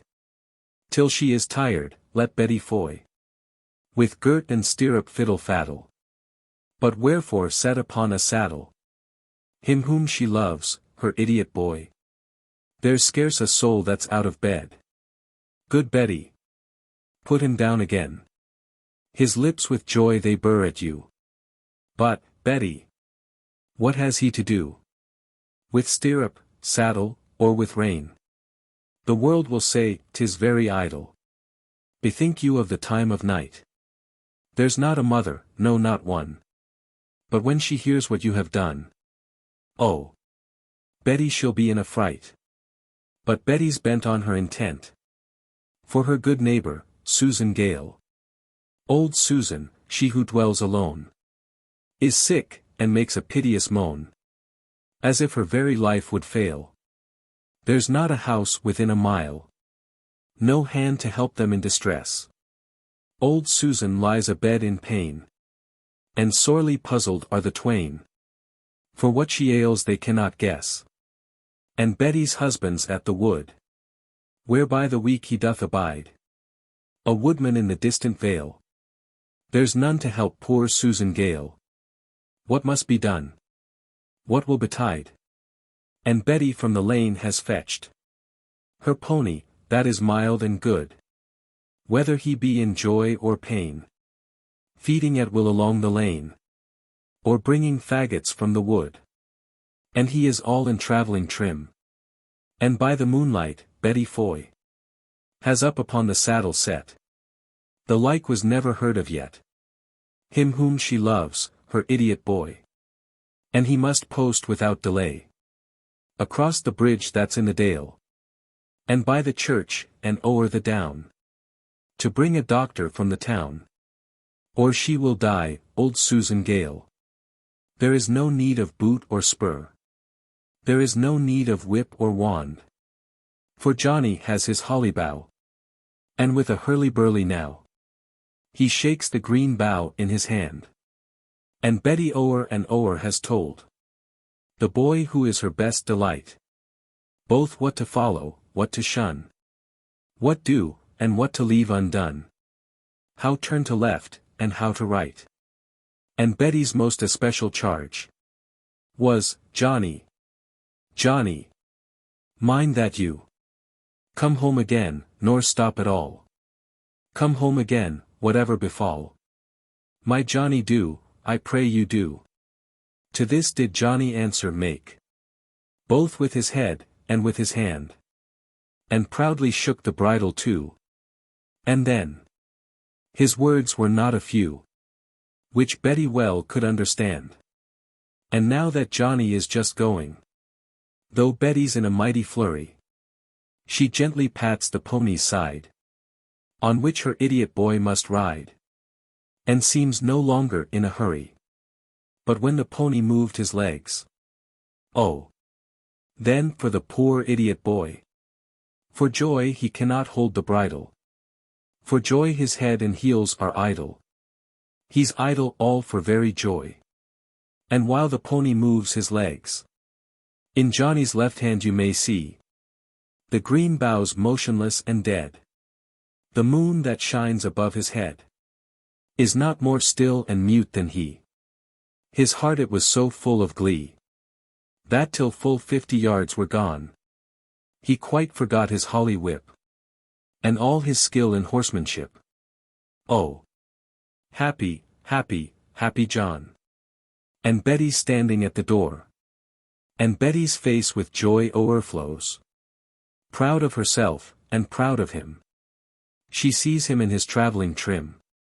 How quietly her Johnny goes. The silence of her idiot boy, what hopes it sends to Betty's heart. He's at the guide-post, he turns right. She watches till he's out of sight.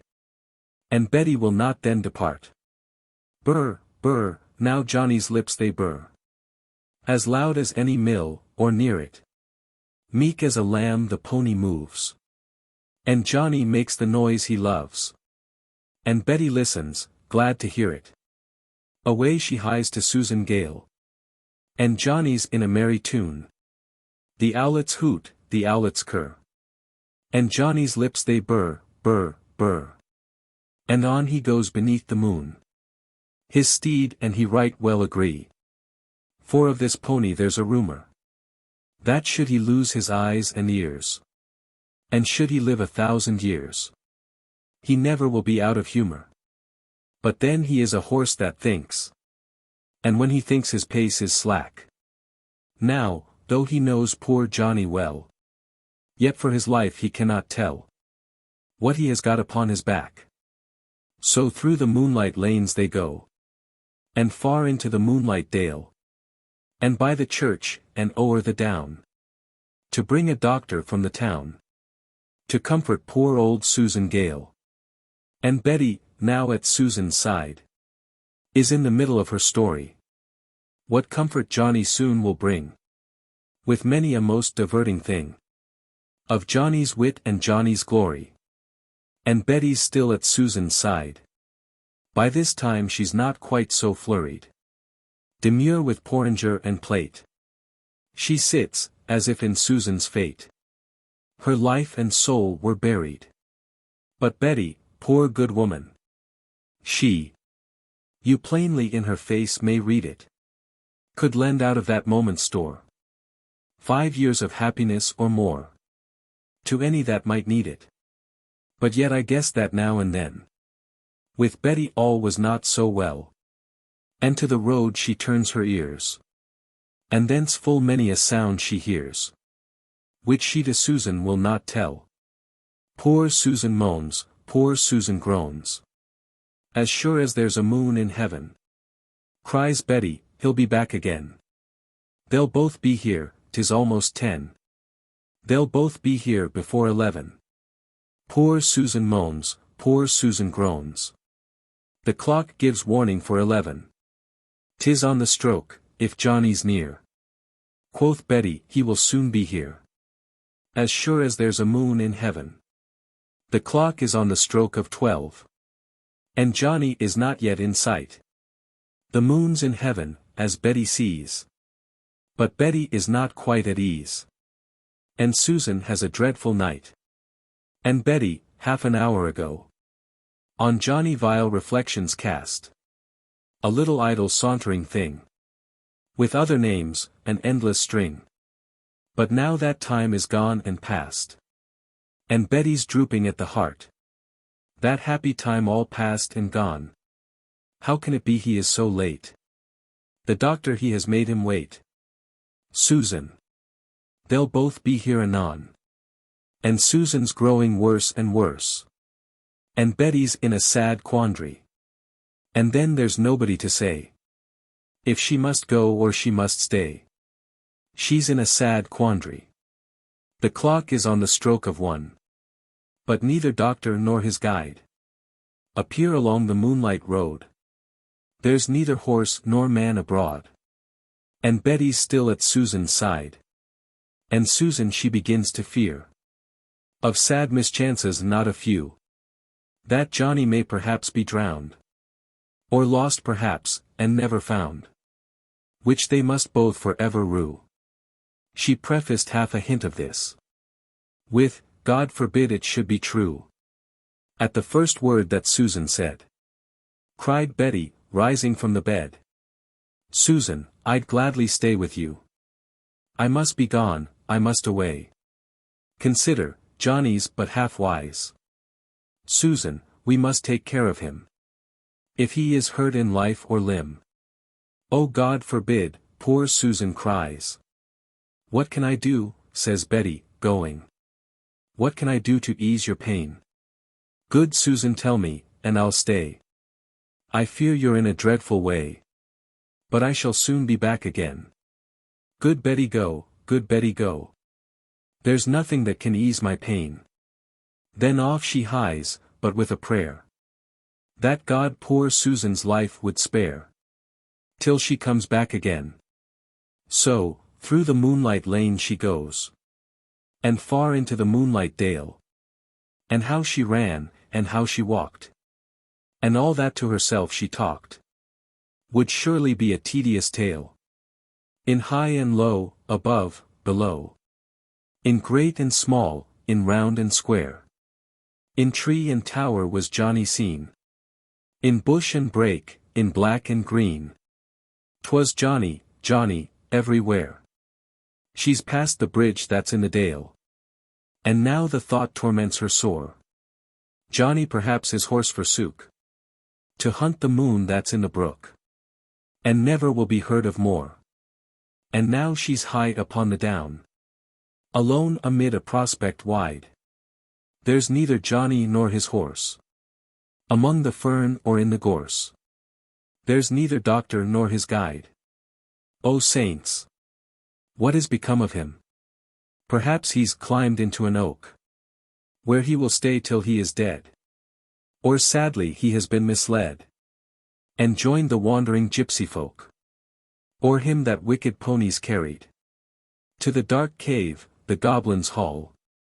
Or in the castle he's pursuing. Among the ghosts, his own undoing. Or playing with the waterfall. At poor old Susan then she railed. While to the town she posts away. If Susan had not been so ill. Alas! I should have had him still. My Johnny, till my dying day. Poor Betty! In this sad distemper. The doctor's self would hardly spare. Unworthy things she talked and wild. Even he, of cattle the most mild. The pony had his share. And now she's got into the town. And to the doctor's door she hies. 'Tis silence all on every side. The town so long, the town so wide. Is silent as the skies.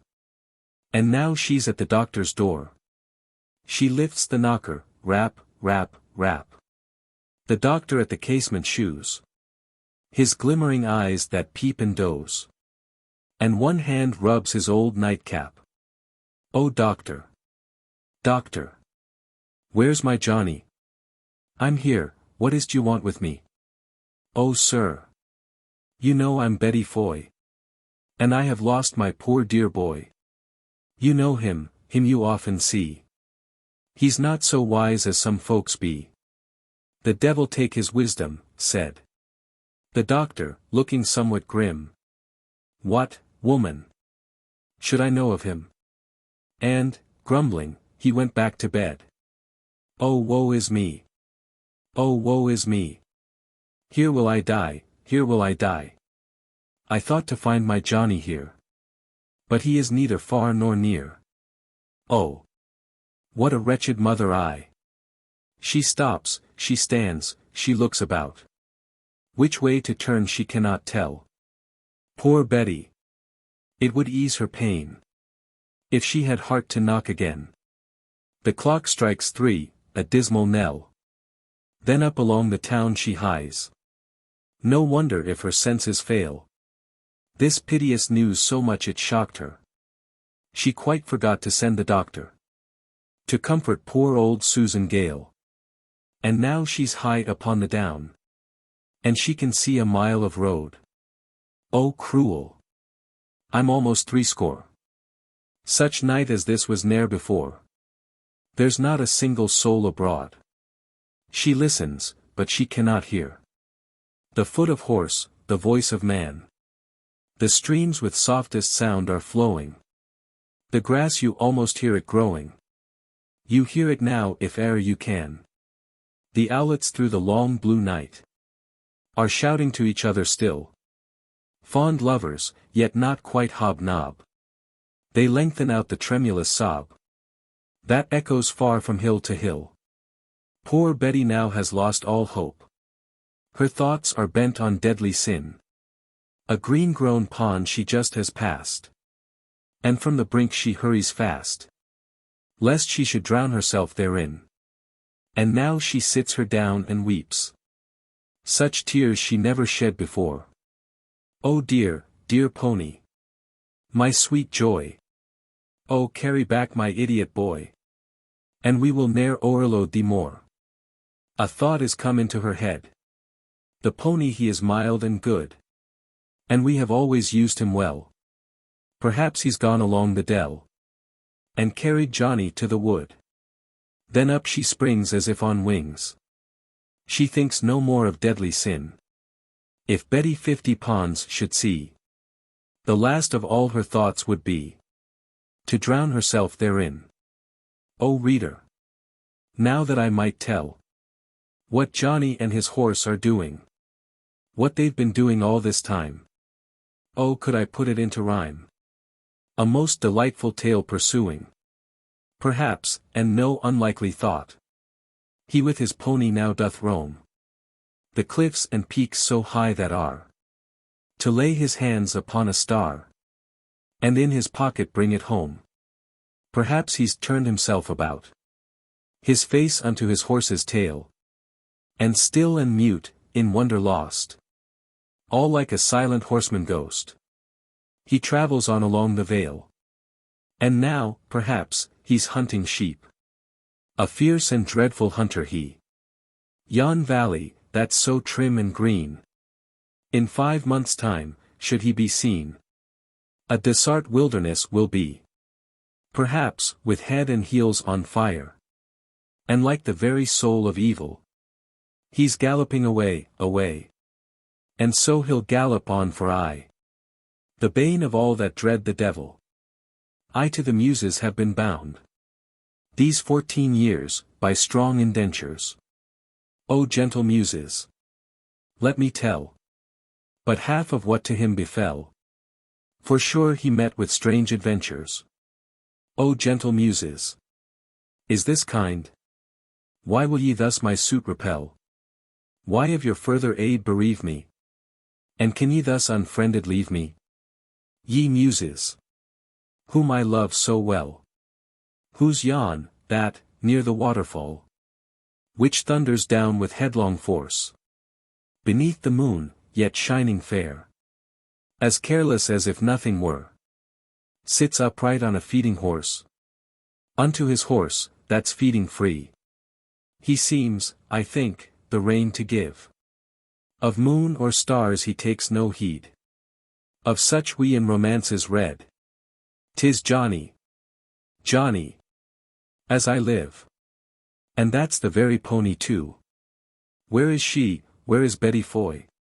She hardly can sustain her fears. The roaring waterfall she hears. And cannot find her idiot boy. Your pony's worth his weight in gold. Then calm your terrors, Betty Foy. She's coming from among the trees. And now, all full in view, she sees him whom she loves, her idiot boy. And Betty sees the pony too. Why stand you thus, good Betty Foy? It is no goblin, 'tis no ghost. 'Tis he whom you so long have lost. He whom you love, your idiot boy. She looks again, her arms are up. She screams, she cannot move for joy. She darts as with a torrent's force. She almost has o'erturned the horse. And fast she holds her idiot boy. And Johnny burrs and laughs aloud. Whether in cunning or in joy, I cannot tell. But while he laughs, Betty a drunken pleasure quaffs. To hear again her idiot boy. And now she's at the pony's tail. And now she's at the pony's head. On that side now, and now on this. And almost stifled with her bliss. A few sad tears does Betty shed. She kisses o'er and o'er again him whom she loves, her idiot boy. She's happy here, she's happy there. She is uneasy everywhere. Her limbs are all alive with joy. She pats the pony, where or when. She knows not, happy Betty Foy. The little pony glad may be. But he is milder far than she. You hardly can perceive his joy. Oh, Johnny, never mind the doctor. You've done your best, and that is all. She took the reins, when this was said. And gently turned the pony's head. From the loud waterfall. By this the stars were almost gone. The moon was setting on the hill. So pale you scarcely looked at her. The little birds began to stir. Though yet their tongues were still. The pony, Betty, and her boy. Wind slowly through the woody dale. And who is she, betimes abroad? That hobbles up the steep rough road?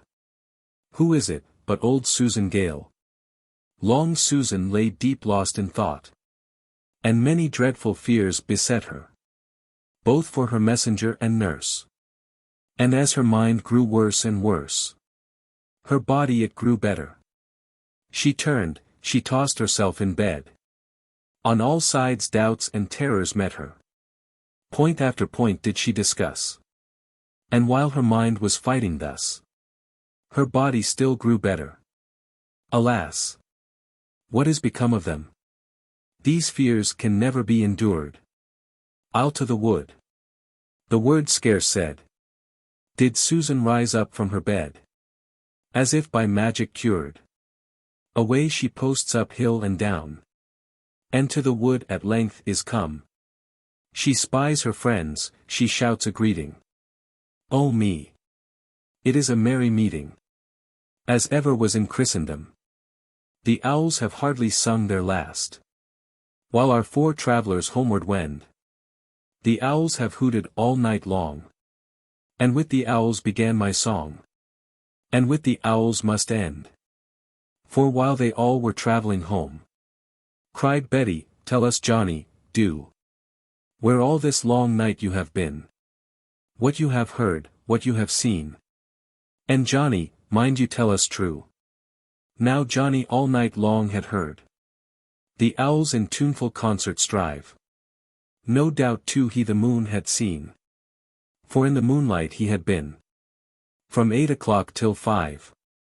And thus to Betty's question, he made answer, like a traveller bold.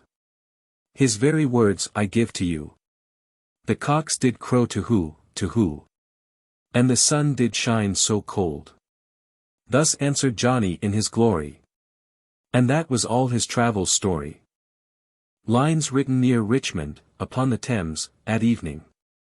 How rich the wave, in front, impressed with evening twilight summer hues. While, facing thus the crimson west, the boat her silent path pursues. And see how dark the backward stream. A little moment past, so smiling. And still, perhaps, with faithless gleam, some other loiterer beguiling. Such views the youthful bard allure. But, heedless of the following gloom, he deems their colours shall endure, till peace go with him to the tomb. And let him nurse his fond deceit. And what if he must die in sorrow? Who would not cherish dreams so sweet? Though grief and pain may come tomorrow. Glide gently, thus forever glide. O Thames!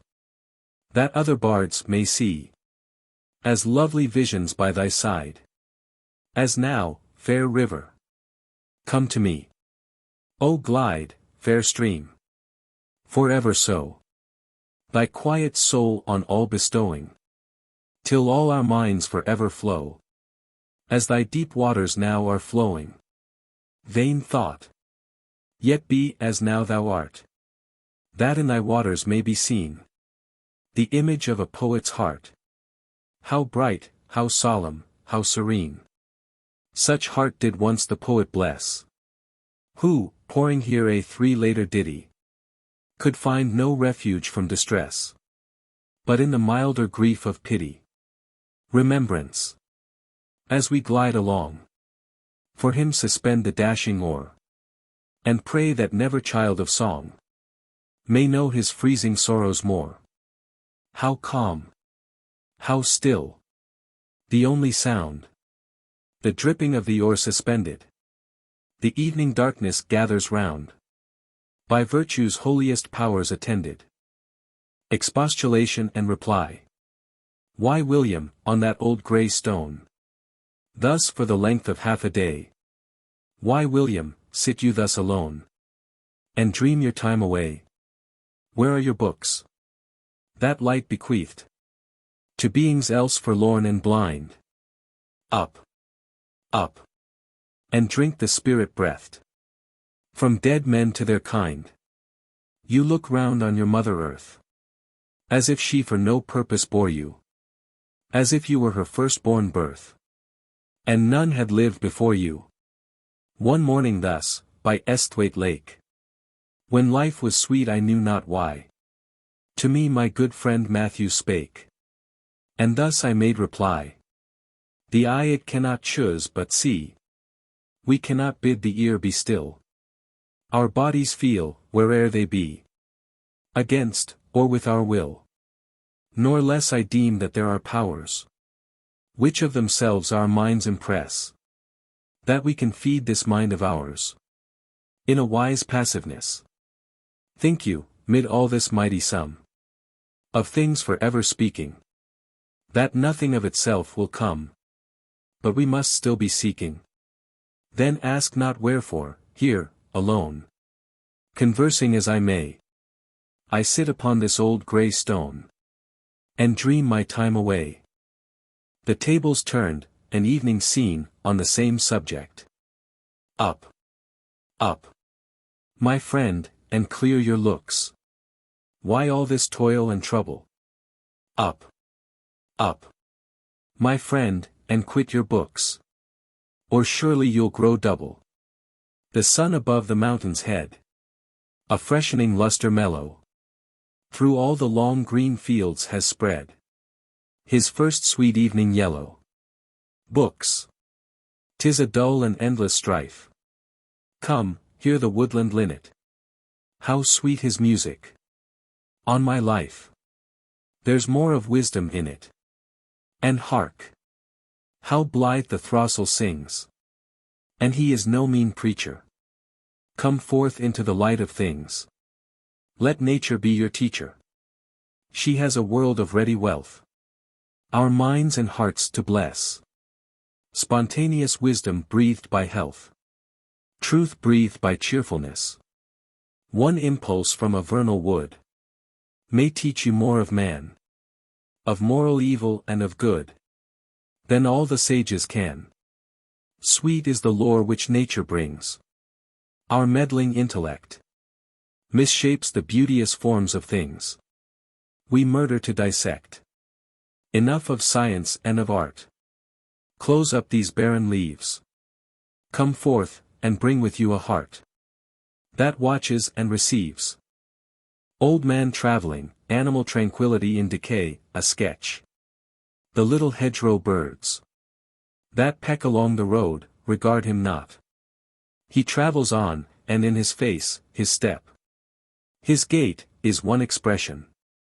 Every limb, his look and bending figure, all bespeak a man who does not move with pain, but moves with thought. He is insensibly subdued to settled quiet. He is one by whom all effort seems forgotten, one to whom long patience has such mild composure given, that patience now doth seem a thing, of which he hath no need. He is by nature led to peace so perfect, that the young behold with envy what the old man hardly feels.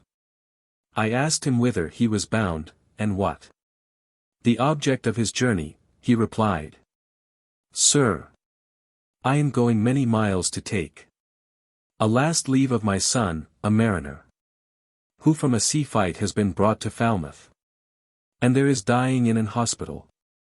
The complaint of a forsaken Indian woman. When a northern Indian, from sickness, is unable to continue his journey with his companions, he is left behind, covered over with deer skins, and is supplied with water, food, and fuel if the situation of the place will afford it. He is informed of the track which his companions intend to pursue, and if he is unable to follow, or overtake them, he perishes alone in the Desolate, unless he should have the good fortune to fall in with some other tribes of Indians. It is unnecessary to add that the females are equally, or still more, exposed to the same fate. See that very interesting work, Hearne's Journey from Hudson's Bay to the Northern Ocean. When the northern lights, as the same writer informs us, vary their position in the air, they make a rustling and a crackling noise. This circumstance is alluded to in the first stanza of the following poem. Before I see another day, oh let my body die away. In sleep I heard the northern gleams. The stars they were among my dreams. In sleep did I behold the skies. I saw the crackling flashes drive. And yet they are upon my eyes. And yet I am alive. Before I see another day, oh let my body die away. My fire is dead, it knew no pain. Yet is it dead, and I remain. All stiff with ice the ashes lie. And they are dead, and I will die. When I was well, I wished to live. For clothes, for warmth, for food, and fire. But they to me no joy can give.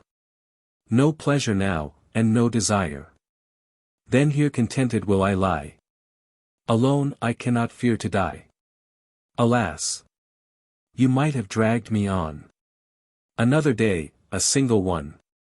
Too soon despair o'er me prevailed. Too soon my heartless spirit failed. When you were gone my limbs were stronger. And oh how grievously I rue that, afterwards, a little longer. My friends, I did not follow you. For strong and without pain I lay. My friends, when you were gone away. My child, they gave thee to another. A woman who was not thy mother. When from my arms my babe they took. On me how strangely did he look. Through his whole body something ran. A most strange something did I see. As if he strove to be a man. That he might pull the sledge for me. And then he stretched his arms, how wild. Oh mercy! Like a little child. My little joy. My little pride. In 2 days more I must have died. Then do not weep and grieve for me. I feel I must have died with thee. O wind that o'er my head art flying. The way my friends their course did bend. I should not feel the pain of dying, could I with thee a message send. Too soon, my friends, you went away. For I had many things to say. I'll follow you across the snow. You travel heavily and slow. In spite of all my weary pain, I'll look upon your tents again. My fire is dead, and snowy white. The water which beside it stood. The wolf has come to me tonight. And he has stolen away my food. Forever left alone am I. Then wherefore should I fear to die? My journey will be shortly run. I shall not see another sun. I cannot lift my limbs to know if they have any life or no. My poor forsaken child. If I for once could have thee close to me, with happy heart I then would die. And my last thoughts would happy be. I feel my body die away. I shall not see another day. The Convict. The glory of evening was spread through the west. On the slope of a mountain I stood, while the joy that precedes the calm season of rest rang loud through the meadow and wood. And must we then part from a dwelling so fair? In the pain of my spirit I said. And with a deep sadness I turned, to repair to the cell where the convict is laid. The thick-ribbed walls that o'ershadow the gate resound, and the dungeons unfold. I pause. And at length, through the glimmering grate, that outcast of pity behold. His black matted head on his shoulder is bent. And deep is the sigh of his breath. And with steadfast dejection his eyes are intent on the fetters that link him to death. 'Tis sorrow enough on that visage to gaze. That body dismissed from his care. Yet my fancy has pierced to his heart, and portrays more terrible images there. His bones are consumed, and his lifeblood is dried, with wishes the past to undo. And his crime, through the pains that o'erwhelm him, descried, still blackens and grows on his view. When from the dark synod, or blood-reeking field, to his chamber the monarch is led, all soothers of sense their soft virtue shall yield, and quietness pillow his head. But if grief, self-consumed, in oblivion would doze, and conscience her tortures appease, mid tumult and uproar this man must repose in the comfortless vault of disease. When his fetters at night have so pressed on his limbs, that the weight can no longer be borne. If, while a half-slumber his memory bedims, the wretch on his pallet should turn, while the jail-mastiff howls at the dull clanking chain, from the roots of his hair there shall start 1,000 sharp punctures of cold-sweating pain, and terror shall leap at his heart. But now he half raises his deep-sunken eye, and the motion unsettles a tear. The silence of sorrow it seems to supply, and asks of me why I am here. Poor victim! No idle intruder has stood with o'erweening complacence our state to compare. But one, whose first wish is the wish to be good, is come as a brother thy sorrows to share. At thy name though compassion her nature resign, though in virtue's proud mouth thy report be a stain, my care, if the arm of the mighty were mine, would plant thee where yet thou mightst blossom again. Lines written a few miles above Tintern Abbey, on revisiting the banks of the Wye during a tour, July 13, 1798. 5 years have passed, 5 summers, with the length of 5 long winters. And again I hear these waters, rolling from their mountain springs, with a sweet inland murmur. 4, once again do I behold these steep and lofty cliffs, which on a wild secluded scene impress thoughts of more deep seclusion, and connect the landscape with the quiet of the sky. The day is come when I again repose here, under this dark sycamore, and view these plots of cottage ground, these orchard tufts, which, at this season, with their unripe fruits, among the woods and copses lose themselves. nor, with their green and simple hue, disturb the wild green landscape. Once again I see these hedgerows, hardly hedgerows, little lines of sportive wood run wild, these pastoral farms, green to the very door, and wreaths of smoke sent up, in silence, from among the trees, with some uncertain notice, as might seem, of vagrant dwellers in the houseless woods, or of some hermit's cave, where by his fire the hermit sits alone, though absent long. These forms of beauty have not been to me, as is a landscape to a blind man's eye, but oft, in lonely rooms, and mid the din of towns and cities, I have owed to them, in hours of weariness, sensation sweet, felt in the blood, and felt along the heart, and passing even into my purer mind, with tranquil restoration, feelings too, of unremembered pleasure, such, perhaps, as may have had no trivial influence on that best portion of a good man's life, his little, nameless, unremembered acts of kindness and of love.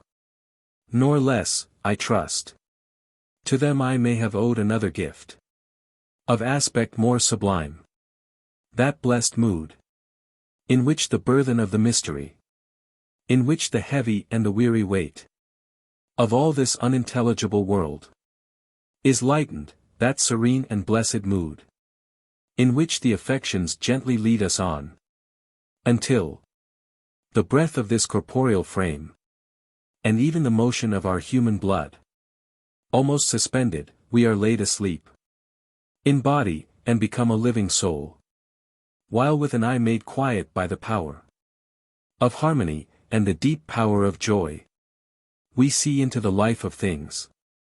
If this be but a vain belief, yet, oh, how oft, in darkness, and amid the many shapes of joyless daylight, when the fretful stir, unprofitable, and the fever of the world have hung upon the beatings of my heart, how oft, in spirit, have I turned to thee, O Sylvan, why, thou wanderer through the woods, how often has my spirit turned to thee, and now, with gleams of half-extinguished thought, with many recognitions dim and faint, and somewhat of a sad perplexity, the picture of the mind revives again, while here I stand, not only with the sense of present pleasure, but with pleasing thoughts, that in this moment there is life and food for future years.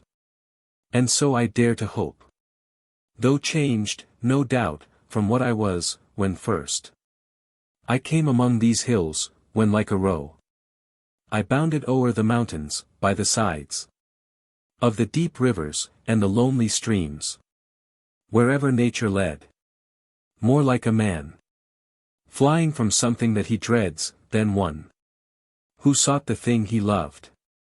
For nature then, the coarser pleasures of my boyish days, and their glad animal movements all gone by, to me was all in all. I cannot paint what then I was. The sounding cataract haunted me like a passion, the tall rock, the mountain, and the deep and gloomy wood. Their colors and their forms were then to me an appetite, a feeling and a love that had no need of a remoter charm, by thought supplied, or any interest unborrowed from the eye. That time is past, and all its aching joys are now no more, and all its dizzy raptures. Not for this faint eye, nor mourn nor murmur, other gifts have followed, for such loss, I would believe abundant recompense. For I have learned to look on nature, not as in the hour of thoughtless youth, but hearing oftentimes the still, sad music of humanity, not harsh nor grating, though of ample power to chasten and subdue. And I have felt a presence that disturbs me with the joy Of elevated thoughts. A sense sublime. Of something far more deeply interfused. Whose dwelling is the light of setting suns. And the round ocean, and the living air. And the blue sky, and in the mind of man. A motion and a spirit, that impels. All thinking things.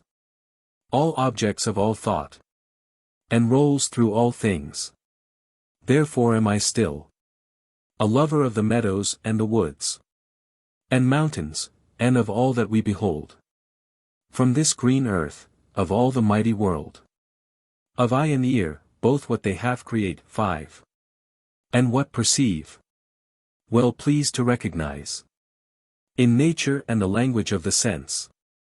The anchor of my purest thoughts, the nurse. The guide, the guardian of my heart and soul.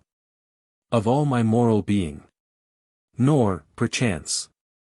If I were not thus taught, should I the more suffer my genial spirits to decay.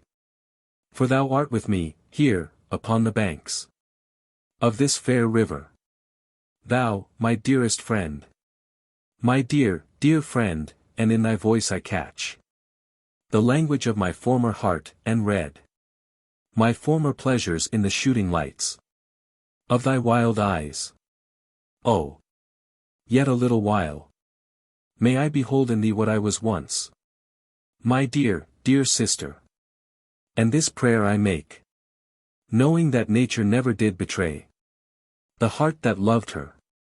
'Tis her privilege, through all the years of this our life, to lead from joy to joy, for she can so inform the mind that is within us, so impress with quietness and beauty, and so feed with lofty thoughts, that neither evil tongues, rash judgments, nor the sneers of selfish men, nor greetings where no kindness is, nor all the dreary intercourse of daily life, shall e'er prevail against us, or disturb our cheerful faith that all which we behold is full of blessings. Therefore let the moon shine on thee in thy solitary walk, and let the misty mountain winds be free to blow against thee, and in after years, when these wild ecstasies shall be matured into a sober pleasure, when thy mind shall be a mansion for all lovely forms, thy memory be as a dwelling place for all sweet sounds and harmonies. Oh! Then, if solitude, or fear, or pain, or grief should be thy portion, with what healing thoughts of tender joy wilt thou remember me, and these my exhortations. Nor, perchance, if I should be, where I no more can hear thy voice, nor catch from thy wild eyes these gleams of past existence, wilt thou then forget that on the banks of this delightful stream we stood together, and that I, so long a worshipper of nature, hither came unwearied in that service, rather say with warmer love, oh! With far deeper zeal of holier love. Nor wilt thou then forget that after many wanderings, many years of absence, these steep woods and lofty cliffs, and this green pastoral landscape, were to me more dear, both for themselves, and for thy sake.